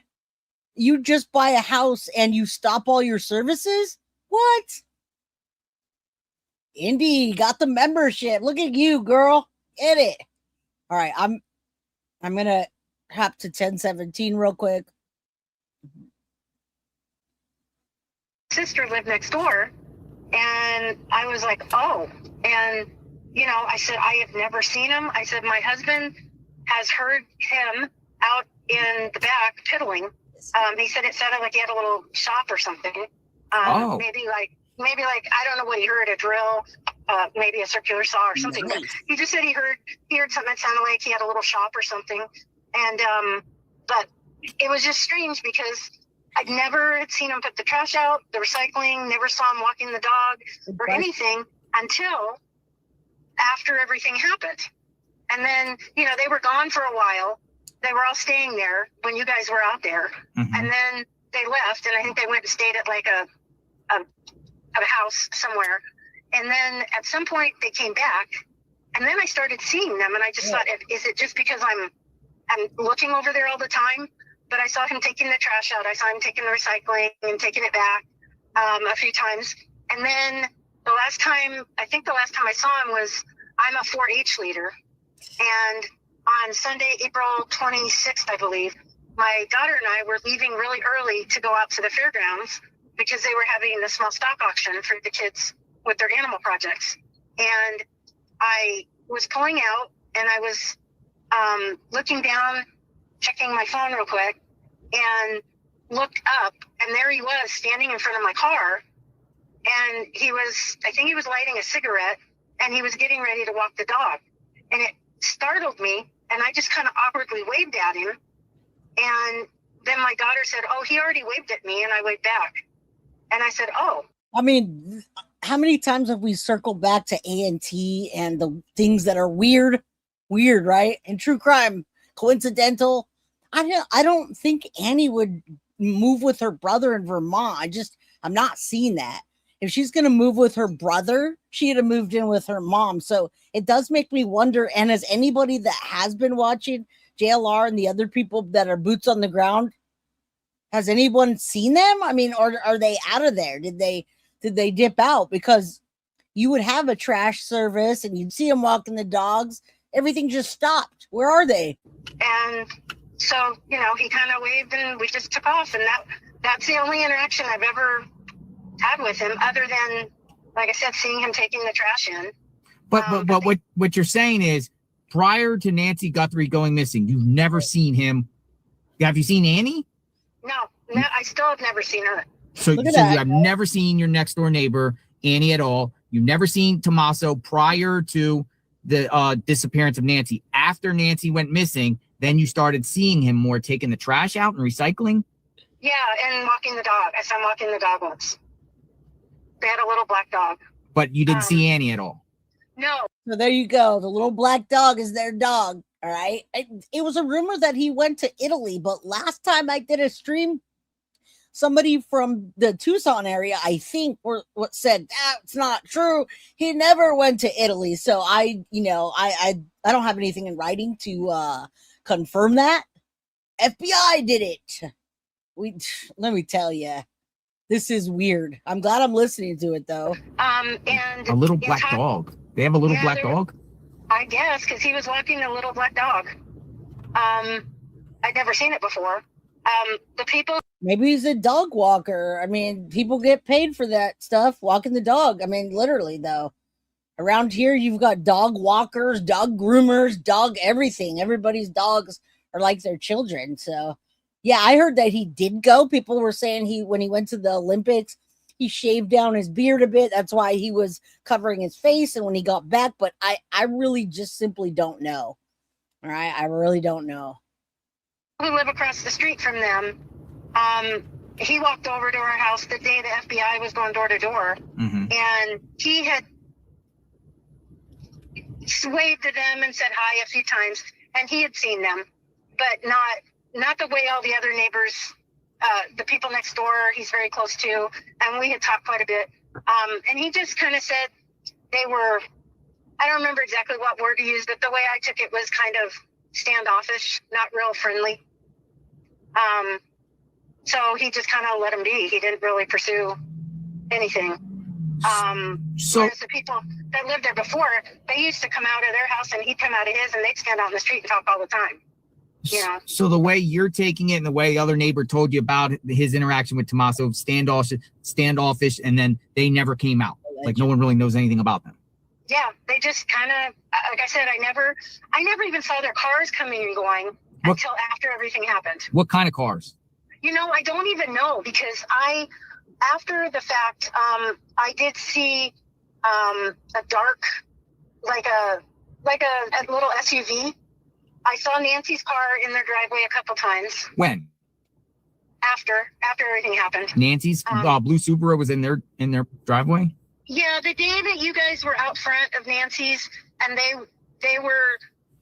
Which is what I've been hearing, that they were using her car, so they had a second car. Again, follow the money, follow a motive. There is none so far. There is no money. There has been no exchange. So what is it? Again, they were her caretakers. Are they a power of attorney? Are they the ones that are paying her house? All right. Someone's got to continue paying the house and keeping up the pool. The whole Olympics thing with T was confusing, considering Savannah was supposed to cover it and couldn't. Right. JLR hasn't been canceled.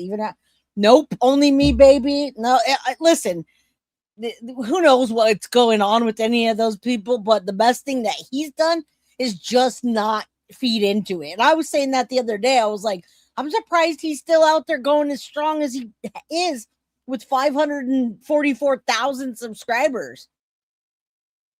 Make that make sense. But hey, they were Cameron was there, and I think it was Annie, and they had two separate cars, and they went in two different directions. Yes. So you guys couldn't follow them. Well, that day I was coming home, and the blue car was in Annie's driveway by her garage. So interesting. And then you said prior to Nancy being disappeared, your husband did hear him doing things in the back. What did you say? Yeah, he just heard piddling, like him messing with stuff. And Jim just took it that maybe he would. Exactly. That's a whole thing. Like, I mean, being a creator sometimes sucks because you get these rumors, and maybe him and Magnolia did get in a fight or whatever. That's not my business. I'm just trying to play this interview. All right. And 97 Trinity says JLR will never be canceled. He probably won't. He keeps his head up and he just keeps doing what he's doing. You know what I'm saying? I've been saying that. You got to have thick skin and keep doing what you're doing. No reporter's going to sit there and be like, I'm going to cry now because you don't like the way I reported on it. Now I'm going to go away and hide. You just simply don't do that. All right. I mean, have a Chomo president, so it's not surprising. All right. Yeah, I mean, whatever. I'm not following that. People wanted me to cover it, and I didn't. I specifically don't like covering YouTubers unless it's necessary. I've always said Occam's razor. Was working on a project or something. How before Nancy went missing? Like right before she went missing, or over the last year? Over the last year, not any particular time. Right. And he didn't, he never saw him, never talked to him or anything. Never seen any kids over there? No.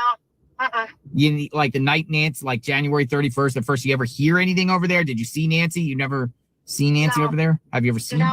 And see the way our house is, they could come and go, and we'd never see them unless they pass by our house. Because of the trees and everything, right? Yeah, because there's bushes between the two houses, and unless you can't even. In fact, it was a long time before I even realized that their garage faced our house instead of the street. Their garage faces west, and the house faces north.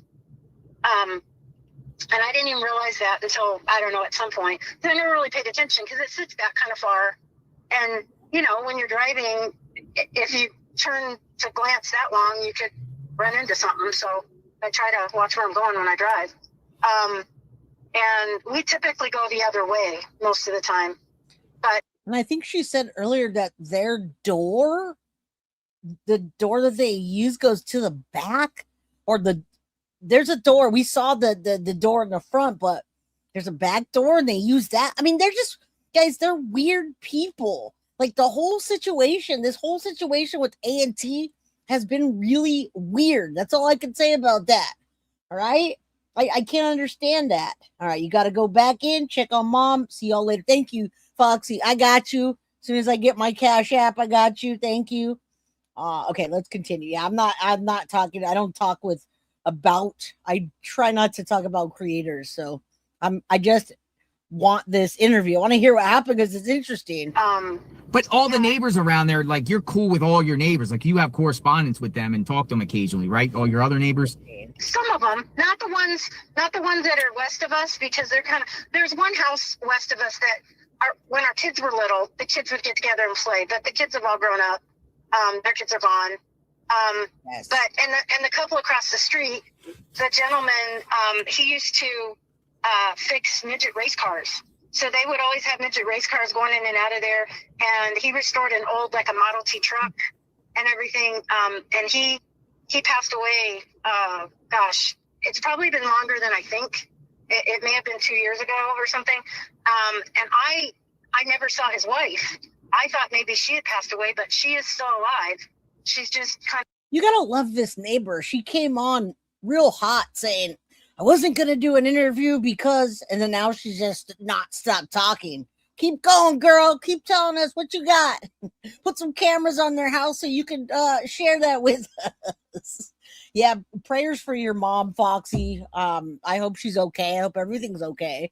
Of course. Thank you. I appreciate that. Jen, he made 100,000 in the first week. Came to finances in a car. Yeah. Well, you guys talk amongst yourself. The only creator I ever talk about is Gray Pubes. And guys, we have 444 in chat. Say a prayer. That's an angel number, right? I'm going to look that up. Homebound. And the other family takes care of her. So many questions, Connie. Let's go back to the FBI when they came to your house. They only came. How many times they come to your house? Law enforcement. Just once that they actually talked to us. I don't know if they ever were there any other time, but yeah, they only knocked on our door once. They ask about cameras. Yeah, and we don't have any because, like I said, the only thing ours would pick up is right in front of our house. Since there's just desert to the left of us. Why can't more people be like 97 Trinity? That's like the best freaking people on YouTube. YouTube is a shit show. So we try to keep the shit on our show and not let anything get out. We come in, we focus, and then we leave. We need more people like you, Trinity. All right, look, he's working out just as hard as everyone else. He's out there working. They all are. I have nothing bad to say about any of these people, nor will I, since we're on the same platform and it's just not cool. I don't know what happened, and it really is none of my damn business, to be honest. I've been trying to get Jim to get one, but we just, like I said, 35 years, we've never had a problem in that neighborhood. And interesting. So the FBI walked. Go ahead. I'm sorry. I was just gonna say he went out with them and walked all around with them. They went out into the desert, the yard, and they. But were they looking towards Annie's house, or were they just looking in your yard? They were just looking. Yeah, they were just looking in general. They even looked in the desert that's on the other side of the street. Yeah. It's just like a big dip. Yep. Because behind our house is just like a big. And then they bought toilet paper the day after Nancy disappeared. I've never seen them buy toilet paper, but after that, they were shitting their pants. Is that what you're talking about, Inquisitive? Don't forget to hit the like button, y'all, if you come in or go out. I'm so glad you found it too, Snippy273. We are building this beautiful community, and we will continue to do so. Call it a wash, but it's not even really a wash. It's just a piece of land, and it's not. There's nothing on it. So we just, I don't know why we bought that house because we own property we can't do anything with. But there's our neighbors are way. Listen, her name's Connie. That says it all right. No shade to any Connie, but Connie sounds like a Karen name, like Karen, like Kyle. Right? If your name's Connie, don't get mad at me. I'm talking about this lady here. She sounds like she didn't want to talk, and now she's just gossiping, right? She's going to tell us about that toilet paper, though. During COVID, we couldn't get that toilet paper. They were elbowing people out of the way. Give my toilet paper. Back on the other side of the wash. There's nobody back there. And so they walked around and they looked around, and we told them that we'd never met them, never seen them. Were they asking questions about them? Like, do you know them? Hey. Yeah, they just kind of said, do you have you ever, what's your relationship with them? And I was like, well, we really don't. It's non-existent. I didn't even know they lived there. I've never seen them. I don't know who they are. It's just really weird. It's different. I grew up here. I never see them and don't know who they are, but I've been peeking out my window, and let me tell you. Hey, Wolfpack. Hey, as long as you're okay, if you're rolling the floor laughing, it's all good. All right? That's why we come here, right? Hey, my pastor calls me Mish, my girl. She's a gossip. Yeah, it's a gossip name, too. Connie. Hey, Connie, tell me about... But where I grew up was over, behind Park Place Mall. Yeah. And the houses are right next to each other, and you were always at your neighbors having coffee and visiting and stuff like that. But that was a different time. All the ladies were home, and all the men went to work. And in my neighborhood, I think most of the women went to work as well as the husbands. I was one of the few that were home, other than retired couples. When they were asking you questions, did they ask you about Nancy? I know. No. Mm-mm. So they asked you but they were asking you about Annie and Tommaso. Yeah, they just asked if we knew them at all, and they asked if we'd seen anything and if we saw anybody on our property and if we'd seen anything, out of the ordinary, and we said no. And we're in and out a lot. It's not like we're in the house all the time. We take the dog out probably 5-6 times a day, and my husband, well, he can't do They must be retired. Did I miss that 5-6 times a day?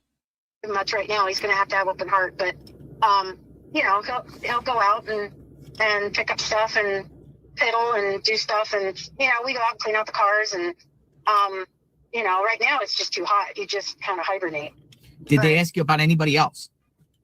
Nope. Mm-mm.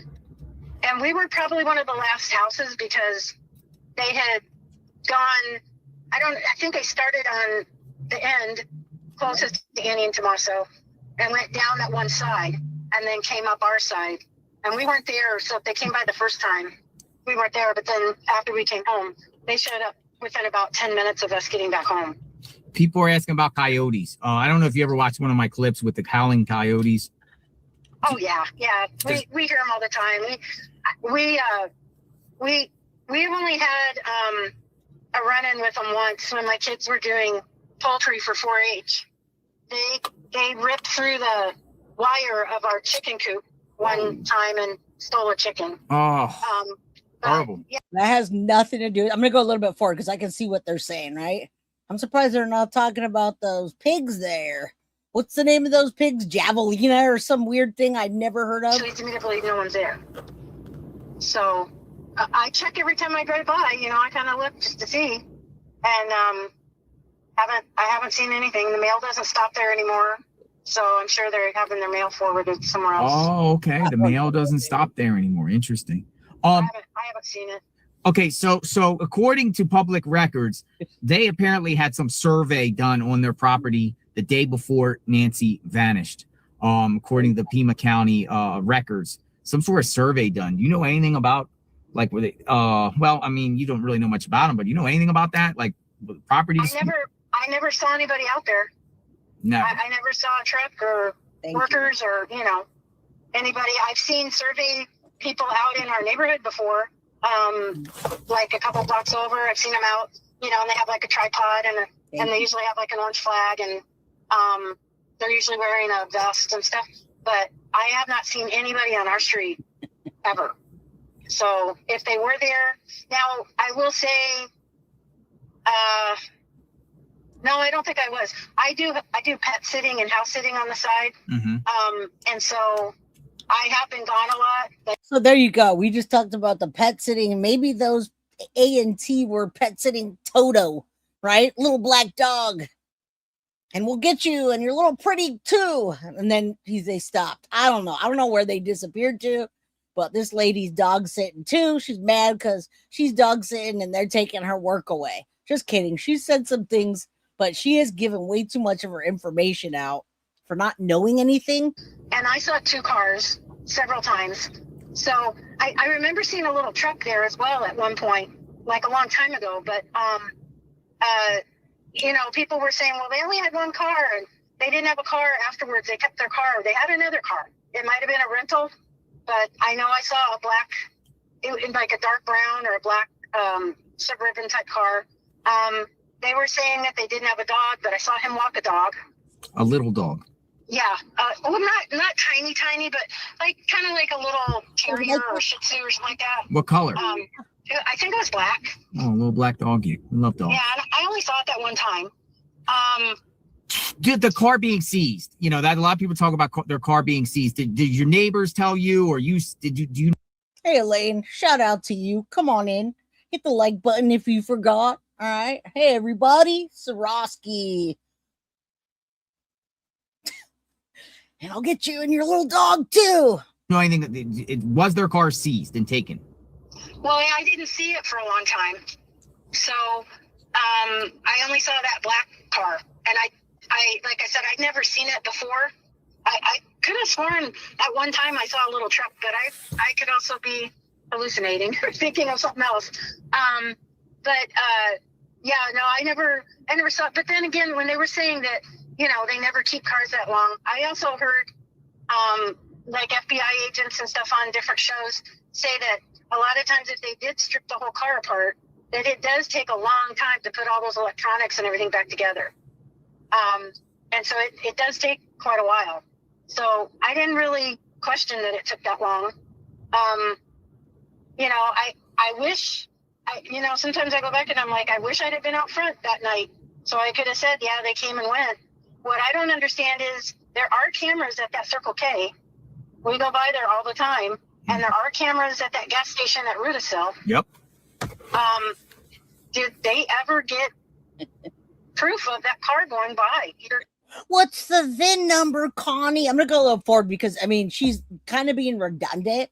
She just says she doesn't know anything in one breath, and then the other breath she does know stuff because she talks about them not being there. After post and pre, they were there. They had a little black dog. But, I mean, like, we know when a car gets seized and they have to take every piece apart, it's going to take a while. But why did they take every piece apart? Were they the first suspects, like Ashley Banfield said, right? Because it's always the person closest to you. Mentally, she had something going on, the whole landscape, blah, blah, blah, blah, blah, blah. I don't know. Just Tucson, but it bothers me. Well, people are watching you 857 when it's gone, when it's good, a lot of stuff going to it, blah, blah, blah. So the people aren't screaming the loudest, don't necessarily know something. Well, how do you feel about Sheriff Nanos? Oh, yeah, he's an idiot. I'll play that. Bothers me too, because I don't have one single acquaintance, and I haven't seen one single post on any social media site that has been pro Nanos. I've seen hundreds and hundreds of posts of people that say he needs to go, and yet none of these people went out and signed a petition to have him recalled. I don't get it. I don't know if they're afraid that he would come after them. That's something that bothers me. And, everybody's like, because of the county attorney being the person that they are and the people that they have let go recently, a lot of people think that they won't do anything about him either.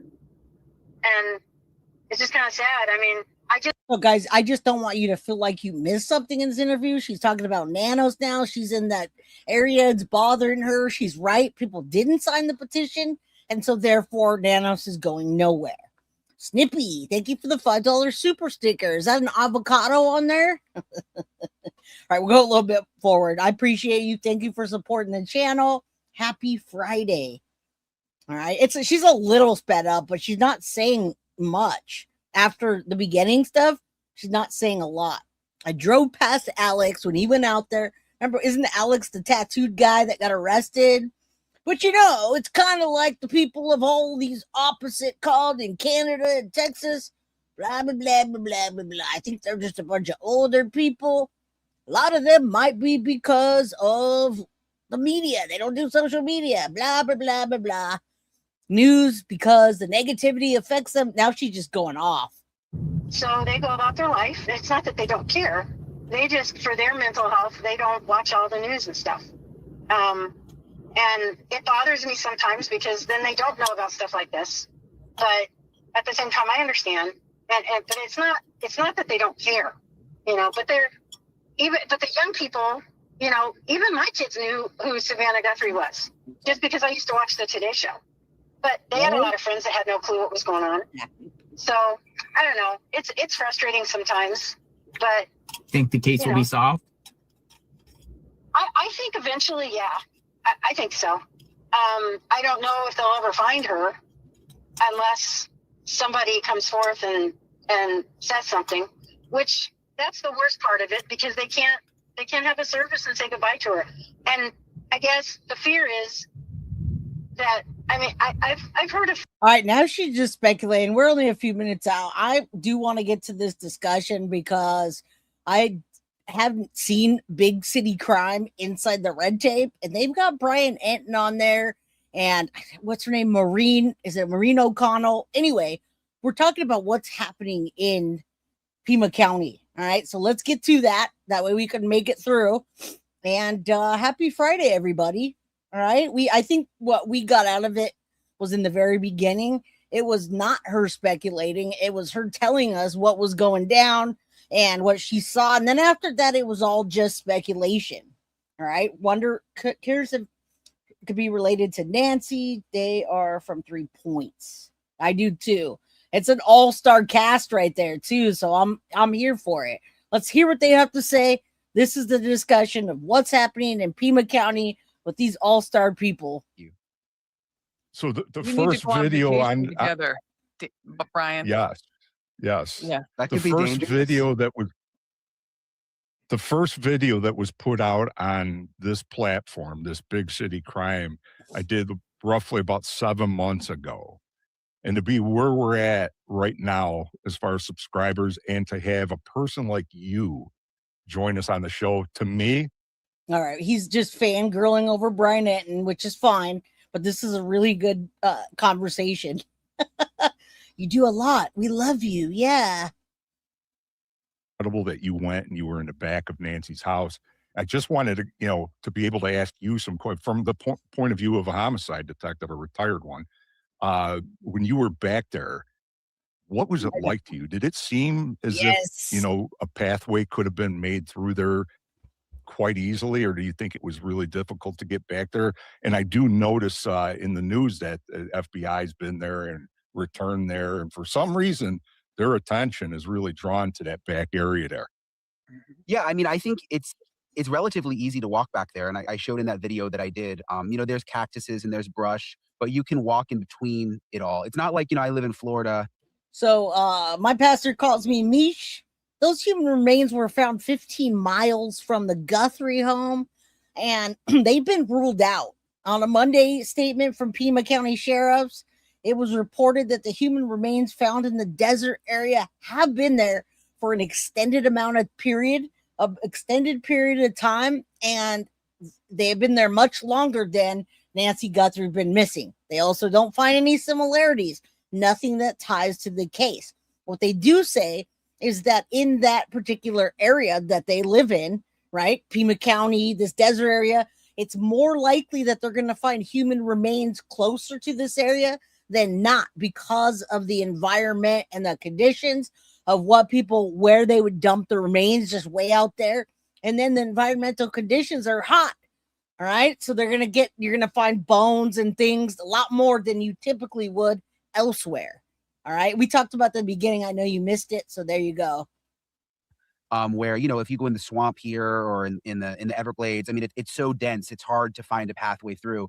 Back behind Nancy's house, like I said, there's cactuses and plants, but you can just kind of walk around them and make your way to different roadways back there. Even some of the neighbors told me that their kids, when they were younger, would all play back there, and they could have little secret passageways to get to each other's houses and stuff. And there's like a big area in between the houses behind Nancy's that's there's no one built back there, so you could navigate back there. I mean, obviously not in a car, but on foot you could definitely get around. I mean, it's pitch black at night. I think at night it would be harder. I ran into a couple thorns. I mean, it's not the easiest place to wander around, but it's definitely possible. Do you think, now you spent a lot of time out there, not just that day, but all kinds of days, and I'm sure you've seen other nights of full moon. And do you think that the moon could have eliminated enough to navigate through there? And of course, we suspect our offender or offend. So Foxy isn't here, but we're gonna put that off to my girl Tiff. I love that, actually, Deb. I wear a lot of shirts that are addicted. They say ink. It's ink addict, and I got the hats, and I like that. You're onto something, my friend. All right, let's continue. Good night, Teresa. Happy Friday, you guys. Yours had flashlights. So what's your thoughts on that? Yeah, for sure. There was a couple of nights that I was there that it was like almost a full moon, and with no cloud. So just real quickly, Snippy, or whoever asked, I think it was Snippy, but there's no evidence of other kidnappings amongst the Nancy Guthrie disappearance. There is one other case that was named, and that was a home invasion with the capital M, and it was of a police recruit and his fiance. It wasn't a kidnapping case.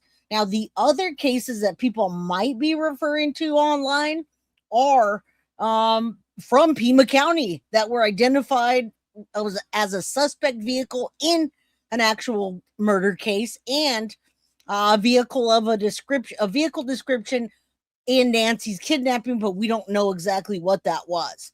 But the third thing they did talk about is the human remains not being Nancy's, no patterns of serial abductions in that area. All right. I know it gets confusing because we keep seeing, we see a shooting out there, and everybody that's covering Nancy Guthrie goes to the shooting. We see the human remains, and all of a sudden we found Nancy's remains. No, and no thus far.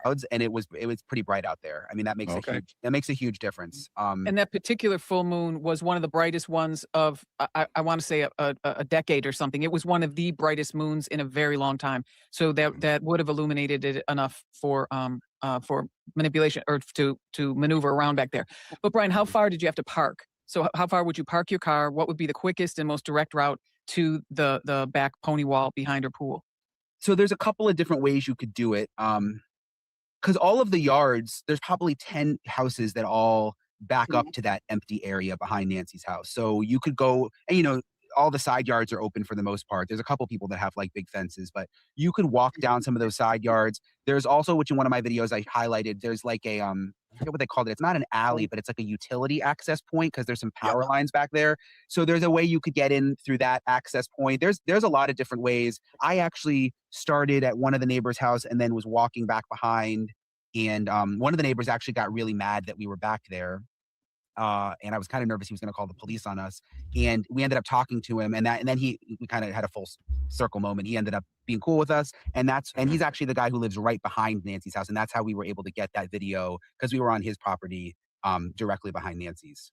Yeah. Do you think, Brian, that there's enough cover back there that you could do an ingress and egress from that back access to a waiting vehicle? And again, if Nancy's dead weight at this point by hand cart or anything like that, do you think there's enough cover back there where you could get in and out pretty quick? That utility road's pretty interesting too. No, I do not think there's any way that you could get Nancy out the back.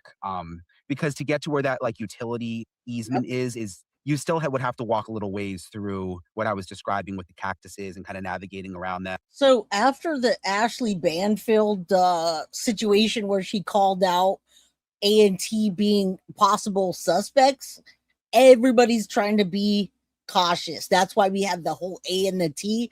I do believe Maureen is being very careful with her words, and I believe that we've worked this out, that they wouldn't have been able to carry Nancy Guthrie through the back, and that's the only reason that they decided to come through the front and leave the blood there, is because they couldn't get her out of the back, even though the doors were propped open. Right? Why were the doors propped open? Did they prop them open and expect to go from the back, but had to go from the front? We simply don't know. Melanie, good night. Happy Friday. I will be back on Monday, my friend. Come back for members only Monday, 4 p.m. California time. All right.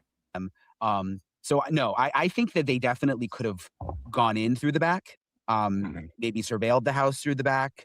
The back could have played some part, but I find it really difficult to think they would have been able to get Nancy, out that way. And if they did, I feel like there would have been some, like I said, I pricked myself. Like I just think there would have been some evidence back there, maybe, or more blood or something that fell off. Like I don't know. I think maybe they came in through the back, but I'm pretty confident that they left through the front. Yeah. Oh yeah. There's no doubt on that. I mean, because if they use that hand cart from her back garden and she's wrapped in a tarp, and they tried dragging her out that back way, I mean, there would have been huge drag marks, or you would have seen the impressions from the wheels. There would have been a number of things, like you said, and we all agree. But we want to ask you, just because we want to make sure we're covering all angles. Yeah, and you've been there and you covered it so well. But we're all of the belief that she went out that front door, and that the car. And you're right, maybe the car was in the back and it was parked back there. I still want to know what the distance is from where the closest place you could park your car to walk to her back garden wall. Yeah, that's a good question. And there's a lot of different ways you could do it. I mean, like I said, you could park on, like, I'm just thinking of 3 different roads that would have access to her back area where you could walk through that little wooded cactus area that I was telling you about. So there would be a lot of different options. It's pretty open back there. So yeah, I don't think you can rule out them coming in through the back, or at least surveilling her through the back. And you saw my video. I mean, you can see pretty well over her wall back there and see what's going on in the backyard. And if it was at nighttime, you could probably see in the windows pretty easily. And where the lights are, where she's located within 100%. The residence. Yeah. Yeah. And there was, when I was out there, there were some new cameras, and I didn't even know this was a thing, but like when the cameras pick up you, and I got as close as I could to the wall without really trespassing, and they had no trespassing signs out there that they put out, but there was actually a camera that went off and like it talks to you, like it said like, we're calling police right now, back up. Oh yeah, they say that. They have those up and it's like, back away, you're too close. But it just makes me wonder how they left, why they did what they did, why they propped the doors open, why they came out of the back, why we even see an intruder on there trying to cover up the damn cameras. Man, this might be good. We might have to drop this in a few because I feel like they're going to keep continuing on with this particular discussion about the back door. But where'd it go? Where'd it go? Ashley Banfield just dropped a video 26 minutes ago. And it's Sheriff's Nanos. It's his ex-boss. And he's telling us what went wrong. Like what went wrong with this, which we kind of already know. But let's play this for a minute and then we'll see what we're gonna do. Up. So since all of this happened, her family has hired someone to put like these cameras back there that will like vocally talk to you, I guess, when you get too close. But obviously they didn't have those when everything happened. A lot of good that's going to do them now. So we're talking about 100 yards from where you park into walking up to that wall, maybe 75 yards, or depending on where you would park. Yeah, maybe a little more, but yeah, about that, I would say. Yep. Yeah, and to speak to all of our points about the front door, taking her out the front door, Brian, I like your idea that they came in through the back door. They could have waited and staged, and when they were ready to pull her out the front door, communicated however they did, if it was walkie-talkie or whatever. Yep. Yeah, on a radio, communicated, let's go, boom, now you're out. You drag her out. Well, that's what they're trying to say. So had she been drug out the back, they would have saw the drag marks. They did find wheel marks in the front, and they assumed with the blood drops in the front and a vehicle coming up just out of view of the camera, that's why they went to the front, because Nancy can't run. All right, I doubt she ran. So maybe they backed up and the trunk open, possibly Snippy. You have to log off. Have a great night. Thank you, Tucson girl. I'll see you next week. Good night. Limited exposure. You cannot have a bunch of exposure out there. The longer you're out in the elements, the longer. Remember, there's a car out there that they've been trying to identify since the beginning of that camera with that moon the night. What would you call the moon? I know it was like a certain particular moon that night that was really bright. And you could see a car in the back that they've been trying to identify, right? Which makes the most amount of sense because it would be really hard to go all around the back. I mean, you could see the house right there. And you could see the backyard and where the pool is. And there's just no way to get around that unless they were lifting her up. Snow Moon. Thank you. All right. The better chance somebody's seeing you. Yeah, for sure. And her driveway, as you guys know, comes right up close to the front door. So yeah, you're right. If they were on the radio, they took the camera down off the front, that would have shown it, and boom, whatever happened with the blood, and then she's in the car right there. Right.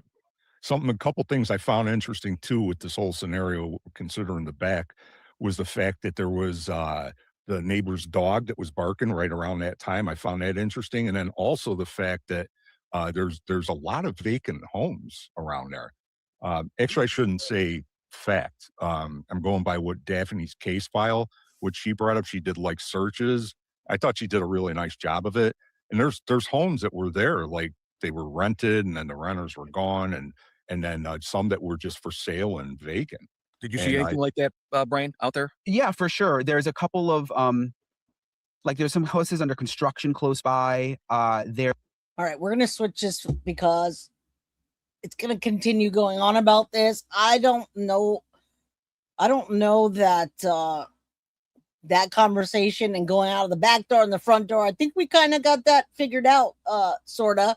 But this one, Sheriff Nanos' ex-boss reveals what's going on, and I want you to see Nancy Guthrie case falling apart. We're gonna listen to this for a little bit. You guys, buckle up, buckle in, drop some comments, let's talk, and then we'll be dismissed. Class will be dismissed. It's Friday. Allie's not here today with her Red Bull. What happened? Where are you at, Allie? And well, when you hear what I'm about to tell you, I don't think that's going to foster any good feelings. Yes. So let me start here. My colleague and dear friend Brian Enton has reported something new, and it's weird. Yet again, the FBI agents are in the back of Nancy Guthrie's house. They're behind her house. They've come back again. 6 months into this investigation. Wow. They are back looking around. Why? Good question. But my guest today actually might have an answer, and it actually does make a bit of sense. So you'll hear that in a moment. And then also this news about the ransom note. Okay, so you probably saw my episode.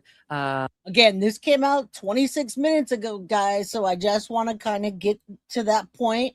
And then I probably won't have anything to cover on this case next week unless something new comes out. All right. So I'm going back and forth. We're going to cover Krista Pike next week.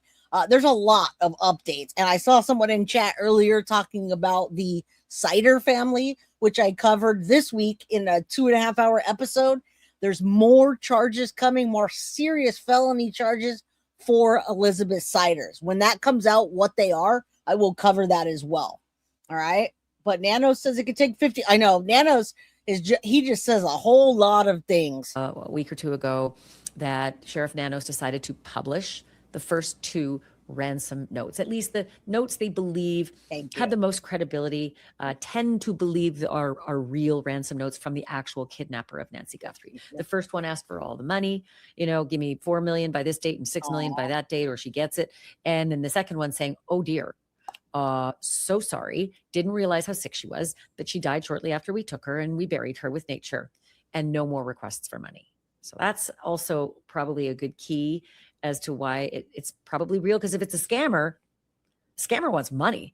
They're not sending notes to say, I'm sorry, she didn't survive. They're sending money requests, whether it's the first or the second or the third. And usually there's a lot of immediacy to it. But that second note didn't have any of that. So maybe that's why. Plus the details in the ransom note, Apple Watch. Now look at that.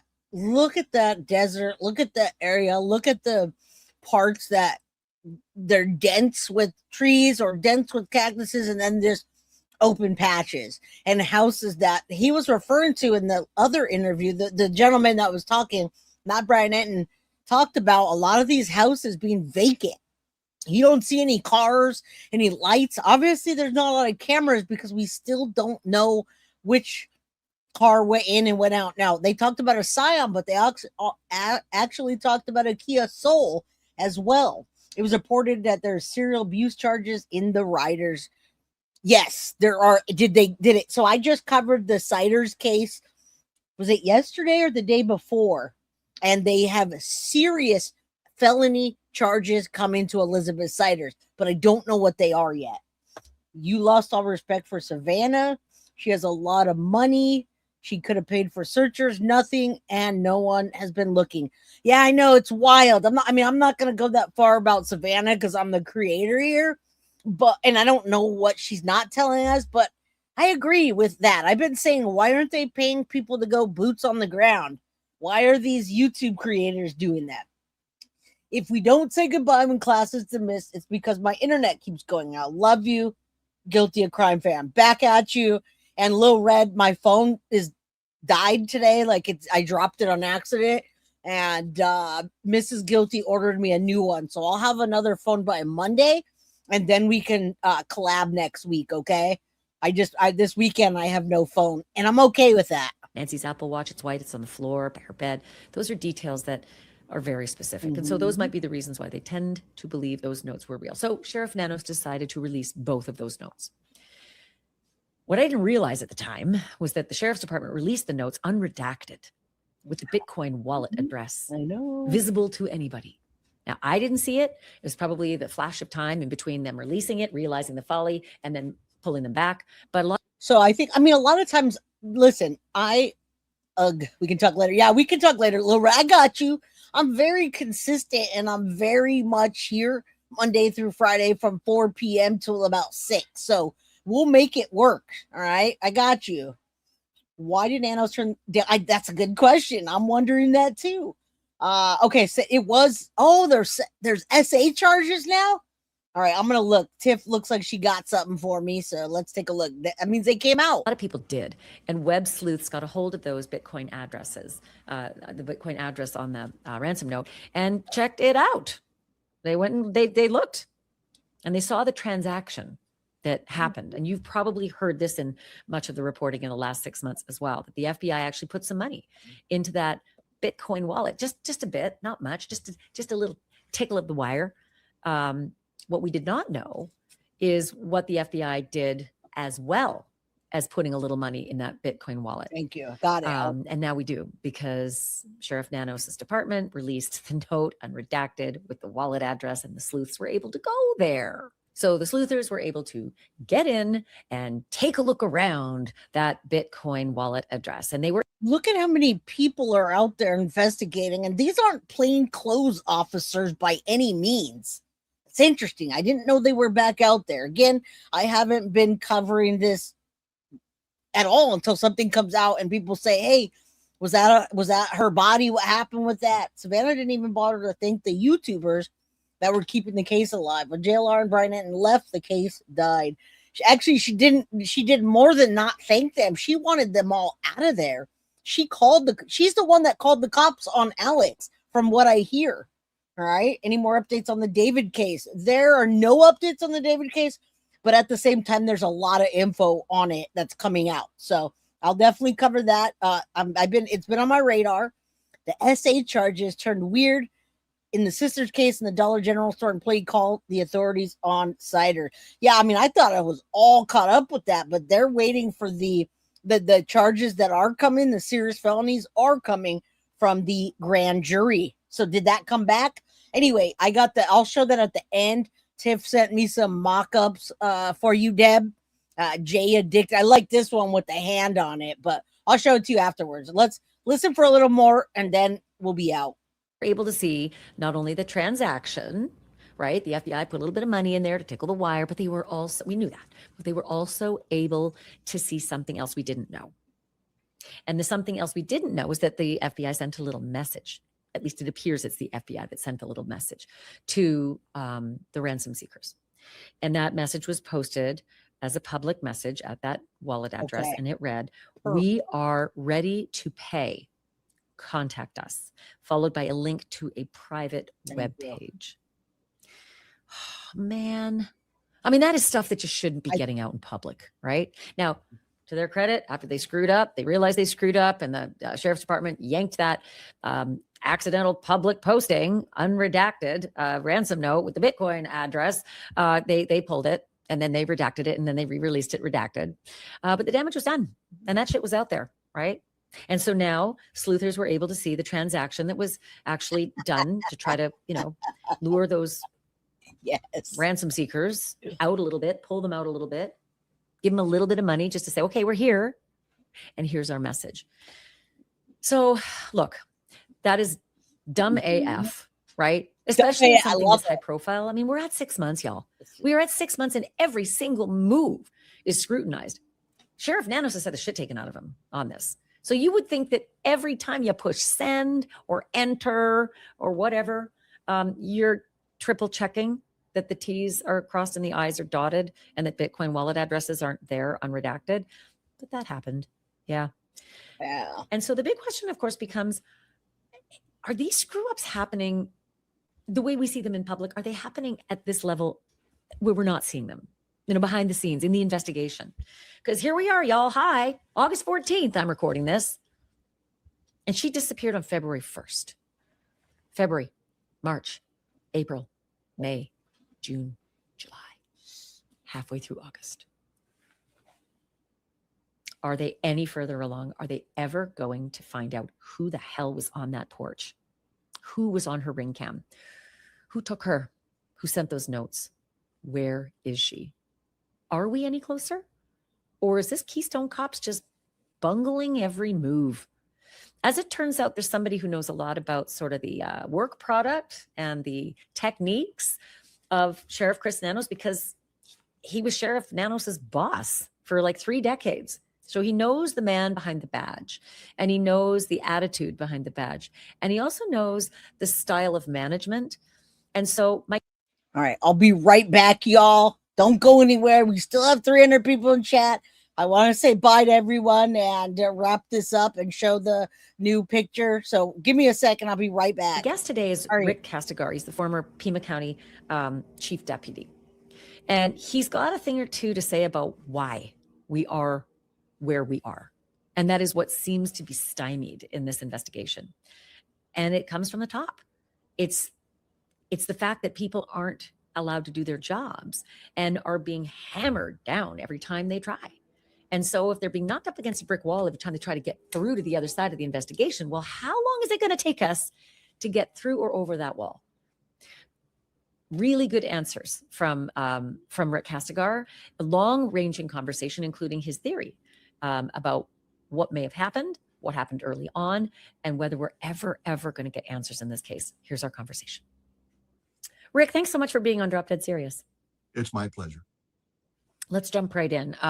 One of the most recent headlines in the Nancy Guthrie case is that Sheriff Nanos decided to post the ransom notes, the first 2 ransom notes that came in, post them publicly. And I guess, unfortunately, for the Sheriff's Department, they were posted publicly, unredacted, before the folly of their ways had been recognized and they pulled it back. But it was too late. Online sleuths caught it. They were able to track down the Bitcoin wallet that was the redacted part, and they were able to see the transaction that I'm only guessing the FBI had made, the tickling of the wire, so to speak, but also a public comment, quote, "We are ready to pay, contact us." That seems like a colossal mistake, but I'm wondering if in the common work of the Sheriff's Department every day, if this is a regular mistake with just big consequences because it's so high profile, or how do you see it? Well, I certainly see it as a significant mistake, and it continues to amaze me with the number of mistakes this case has generated coming from the Pima County Sheriff's Department. And I attribute this to the leadership of the organization. I've known and worked with Chris Nanos, the sheriff, for over 3 decades. I've seen him micromanage things to the point of creating problems on investigations. His history, interestingly enough, is really just focused on investigations. He's been there for nearly 40 years, and all he's done his entire career has been investigations, and he has a myopic scope of what a police department should run, how it should run, and what it's like.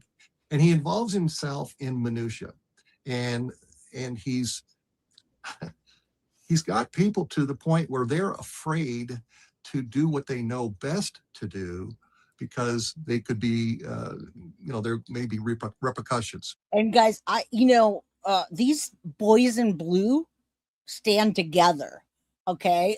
I watch a lot of true crime, and in these cases, boys in blue don't tell on their brothers. All right. They don't tell on their brothers. And if they do, there's repercussions. But with Nanos, a lot of you guys have said you think Nanos might be involved in some of the gangs or the trafficking or the money that's passing through. And so people are scared. So when he's talking about this was his ex-boss talking about people being afraid. I believe that. I believe that's why we haven't gotten farther in this case, is because of Nanos. So it troubles me that this Bitcoin address was released. It creates problems for not just the Guthrie family, who now could have an onslaught of people purporting to be involved in the crime, but really have no involvement whatsoever. It takes away an element of the evidence that the investigators can use to establish the integrity of somebody they may catch someday and determine the Bitcoin address. And now it's out there. So anybody could say, that's mine. And it's problematic. I'm troubled by it. I'm embarrassed by it, Ashley, having put my life's work into that organization. And it's just another example of poor leadership.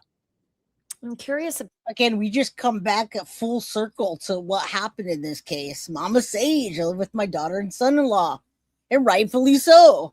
You don't want to be in some big 5-bedroom house by yourself in the middle of nowhere with no cameras, do you?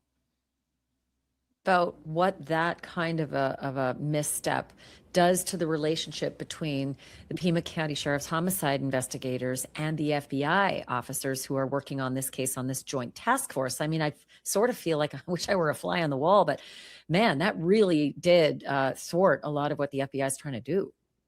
Well, there's a number of things that I think your viewers really don't understand with regard to the relationship with this police department and the FBI.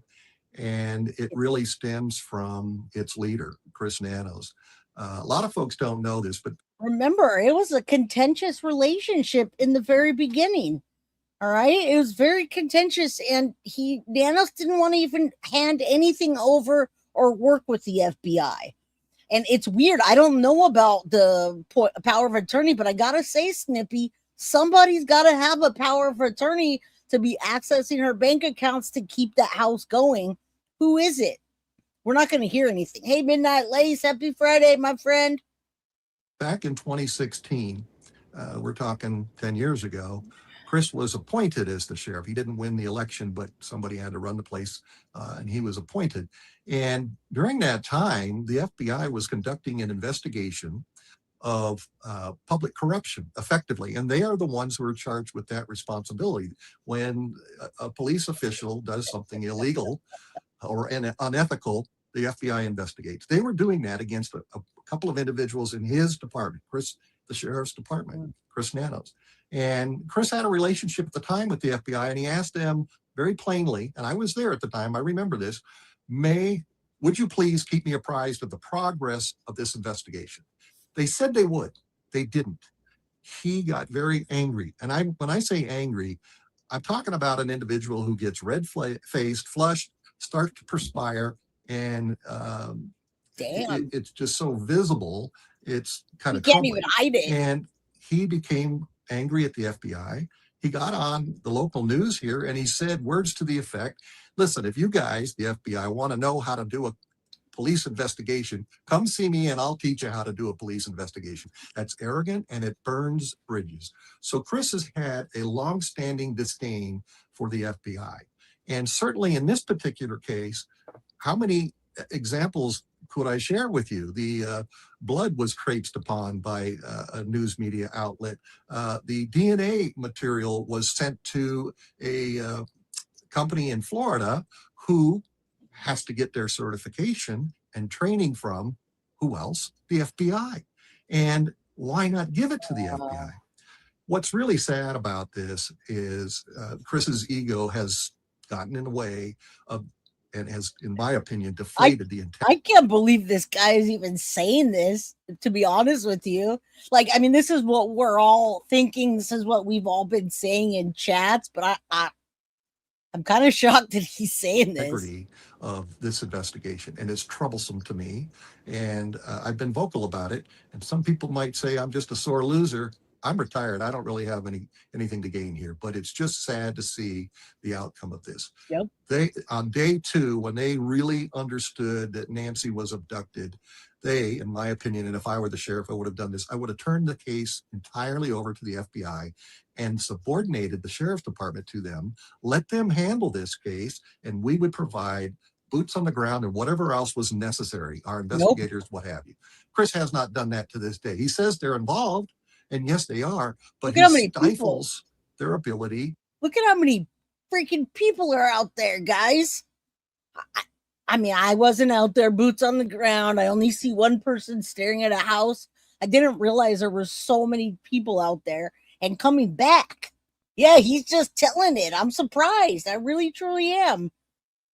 Damn, look at how many people are there. Why do we not have any information? And how did we accidentally leak a Bitcoin wallet? What the hell? And he stifles their autonomy in handling elements of this case that he should, but he does. You know, on that day 2, I had a very high-level sheriff's source tell me that they had zeroed in on the brother-in-law and they were considering him as a prime suspect. There And it then is, we guys. learned later There on it that is. they had seized the brother-in-law and his wife's car. They kept it for, better Since part of 2 fun. months. They searched their home in the dark of night. Do you have any information from your former colleagues that was the focus of the sheriff's department early on, and that perhaps that was sort of a tunnel vision that stopped them from finding Porch Guy and everything else that we don't know today? I'm going to address the issue of Porch Guy with you first, and then kind of come back to the idea of investigating the family members. All right, so this is more than I could even be happy that came out right now while I'm filming. So we're going to talk about that and then we'll move on. But that's really important to hear what he's saying that's really happening in this case, and that he echoes our sentiment. All right. This is wild. I'm surprised. And the fact that Ashley Banfield even said that again. She got so much shit from saying that originally that Savannah was talking about suing people if they didn't shut up. Video that was later determined to come from That's a Google wild, Nest man. camera was not part of the sheriff's department's consideration. As a matter of fact, they knew she had a camera out front, but she didn't have a subscription to it. In other words, the videos weren't kept in the cloud. So they dismissed any opportunity to find any video on that camera and went about the next thing. Yep. Then the next thing became, we got to look at the family. Now, cops out there who might be listening to me will understand completely. You don't rule out any potential here. And we don't know who's committed this crime. I have some theories. We can talk about that in a little bit. But it wasn't until the FBI got on board with Chris's permission, of course, that they're the ones who went to Google and said, hey, have you deleted this stuff yet? Could we check and see? That is the only reason we got anything was because FBI came in and got it. We heard that before. All right, Beat. This looks like a big cover-up from police and FBI family. How come Savannah has so much money and she didn't secure her mom's home? I don't know, man. Anything in this case is just... It's mind-boggling to me because we all know how we would do this, how we would react if it were our mother or what we would have done before this even happened. And they did. And lo and behold, here we got a bad guy, all gooned up in his attire, wearing double gloves and a mask and walking into that porch knowing where the camera was. And I say that with emphasis because that tells me this was a sophisticated abduction. It involved people, and I think more than one, who did preparatory work to take Nancy for money. And they didn't get anything. Nobody the got sheriff's anything. department was doing what they needed to do, Ashley, in look at the brother-in-law, look at the family members, look at people who worked at the house, any of those things. If she had a cleaning lady or a pool person or those folks, you got to look at all that. And I get that part of it. But there were parts of this that were dismissed. I'll give you another example. The blood that was found on the porch. That scene was opened up to effectively the public. And members of the press were standing in blood splotches on the porch. As a matter of fact, News Nation was the first one to put their camera down and go, oh, looky here. Look at the blood. And it was only after that, and that.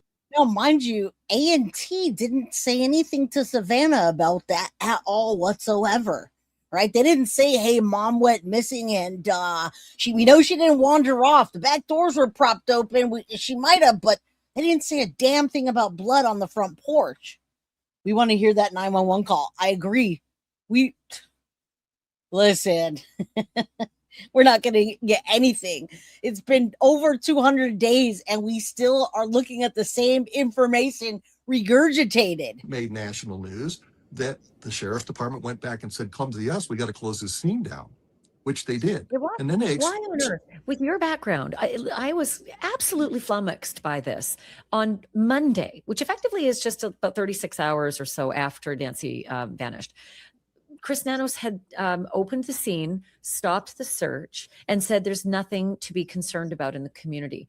Why would anybody make those comments? He did say that, and that's what led us all to believe, okay, because it's somebody close to the family that did it. Oh yeah, 911 calls usually are incriminating, and that's why people don't like to call 911. A perpetrator usually doesn't like to call 911 themselves because they know. All right, we got a little bit more, and then we're out of here. It's been a long one. It's Friday. Happy Friday, everybody. And I don't want to I don't want this to be sort of a let's pile on him, but what would be the thinking behind somebody who would say, we close the scene, there's nothing to be concerned about, and we stop the search? I'm going to give you an opinion. And you asked me why. And it's very simple because I know the personality. It's because I say so, I'm in charge, and you do what I tell you. That's why. Had to have an underlying reason though. Well, what do you think there the is no underlying reason. They closed off. Just an ego, guys. Just a big giant ego. And Nanos has probably got his hands in some things that he doesn't want people to find out. All right. And with all these pesky YouTubers and all these pesky media people hanging around Pima County, he can't even go to a basketball game without us knowing that he's not doing his job. That house multiple times and went back and searched the area multiple times. Really? And they found things after the fact. What's intriguing to me is law enforcement responds to a case like this. Somebody's missing, they're elderly, and she was infirmed. We all know that. It typically isn't made by a family member. Many times family members are the ones that are involved, and they avoid calling 911 because that's evidence that could be used against them later. Hey, Gianna, happy Friday. It's been a long week. And what we learned from the family was she was bright. She had her mental faculties in place. She was not, succumbing to any kind of mental disability. So they did the right thing by enacting a search for her. That's the correct thing to do, because that's one of the first things you do. You go outside the house, you look around the yards, the front yard, backyard, footprints, trails, wherever they might consider she could have wandered off to. Why? Because 9 times out of 10, when you're dealing with an elderly person who's missing, they've walked away. So they answered that question on a search initially. They went back and they had, as we may recall from news reports, evidence in the bedroom, unspecified, evidence on the front porch, specified, blood, and of course, eventually a ring camera, or excuse me, a Nest camera video of some guy approaching the front door. It became clear within day 2. And that's where we leave off. Okay, we're still on this. All right, we're still on this. I'm gonna wrap this up with that because there's nothing been changed. All right, we're over 200 days now. We're still waiting for the DNA evidence to see if it can be sorted out. Right, we saw human remains being found. People thought it was Nancy. It wasn't. The ransom notes finally got revealed, and that's where we are in this case. I will cover the Siders case next week. You guys know I'm here Monday through Friday, but let me tell you something real quick, guys. Okay, so the grand jury did indict the Siders. Now, Elizabeth Siders, the mom of the 16 children rescued, and the remember she had 18 children, 2 conjoined twins. Well, guess what, guys? They just added sexual offense charges, but there's a kicker to this. She got 2 counts of sexual battery, felony 3, and 2 counts of unlawful sexual conduct with a minor. Here's the kicker. None of the victims are any one of her 16 children. The alleged offenses occurred in January through September of 2022. Guys, the victim is more than 10 years younger than Elizabeth Siders. And she's the one being charged for that. Prosecutors are seeking these new felony charges, and they didn't specify particularly who or what. 10 years younger. Child endangerment. And it was Elizabeth, the mom, guys. What? Hopefully by Monday, I'll be able to sort out more. Right now, Elizabeth's the only one that has these sexual assault charges that's been added to by the grand jury. So what is it that she did? That's wild, man. Wild. I was anticipating it, but I didn't anticipate that. All right, Shani, enjoy watching after the guy that summed up the income of Auntie. Thank you. I appreciate you. The place Annie had her business was very shady looking. Thank you, guys. I appreciate you guys for being here. That's wild. I've been waiting for that to come. I covered it this week. Go to my playlist if you want to catch up. And then next week, I'm going to cover Krista Pike. I won't do that on Monday because I know Lil Red wants to collab. So next week, anytime after Tuesday, we'll cover the Siders case and the new charges against Elizabeth Siders, the mother that gave birth that we know of to 18 children back to back. All right. Her and her husband. Okay. So they just didn't put that up in here. I was waiting for Elizabeth to be, but I'll get into it right now. I'm just looking at her. I will gather everything. That was just a quick search based on what I left off on. All right. Yes, Connie lived next to Annie and Tommaso, and she observed them post Nancy being kidnapped, and then they're gone after. All right. Love you too, Shadow. Krista, thank you for being here and listening to us. A Little Red, I will talk to you next week. Midnight Lace. Oh no, please say it's not so. Allie. And I finally saw the other Allie in here. Allie from Las Vegas. Welcome in. You guys do me a favor. Have a wonderful weekend. And I will see you on Monday. Remember, I don't have a phone this weekend. For the mods, for the people that text me, no phone. I'm gonna go on a hiatus this weekend with no phone. But let me show you something real quick before I forgot. Let me not do that. So Tiff mocked this up, guys. Before we go, let me show you. She mocked this up, and I'm gonna show you the what. Deb, are you still here? All right. So I like this one particularly. I love my ink addict hats and shirts and so forth. So I really like that one that Tiff mocked up because, you know, and then this one's cute, simple, and this one's also cute. I can see adding something to it, maybe like a target on my chest, but I like it. All right. I like it. I appreciate you, Tiff. You're the best. You know it. All right. You like it too? I do too. I like the one that's like this. All right. Endless merch. You're not missing anything. All right, guys. I love you. I love you guys so much. Thank you guys for supporting the channel. Remember, stay out of the toxicity, okay? We do have ladies cut shirts, Lil Red. Oh, listen, Tiff makes anything you want. You want it on a V-neck, she'll make it on a V-neck. You want it on a tank top, she'll make it on a tank top. You want a ladies cut shirt, she'll make it on a ladies cut shirt. That's how good she is, all right? So, that being said, you guys have a wonderful night. Please stay out of the weeds and the bushes of the nastiness on YouTube this weekend. And if you can't help yourself, don't mess up your inner peace. Okay? Don't fight on my behalf for the people that are talking crap. Just stay out of it. I don't even want to know. It's none of my business what these people think about me. All right? Yeah, it could be like that too. All right. I love you guys. And I'll see you next week, 4 p.m. Pacific Standard Time, 7 p.m. Eastern. Have a wonderful night and happy Friday. Love you all. Thank you. Yeah, I don't need anyone fighting for me. Keep your peace this weekend. And say your piece, but stay out of the weeds and the dirt. All right. Love you guys. Thank you for supporting the channel. I'll be back next Monday, 4 o'clock. I'll see you then. Thank you. Good night. Guilty of crime. I want to thank you for watching. If you enjoyed my content, please share this video, like, and subscribe. You can also follow me over at Facebook, Instagram, TikTok, X, or Gmail. If you'd like to donate to my channel, you can use Cash App or Venmo or PayPal. Thank you very much in advance. Guilty of crime. Are you guilty of crime?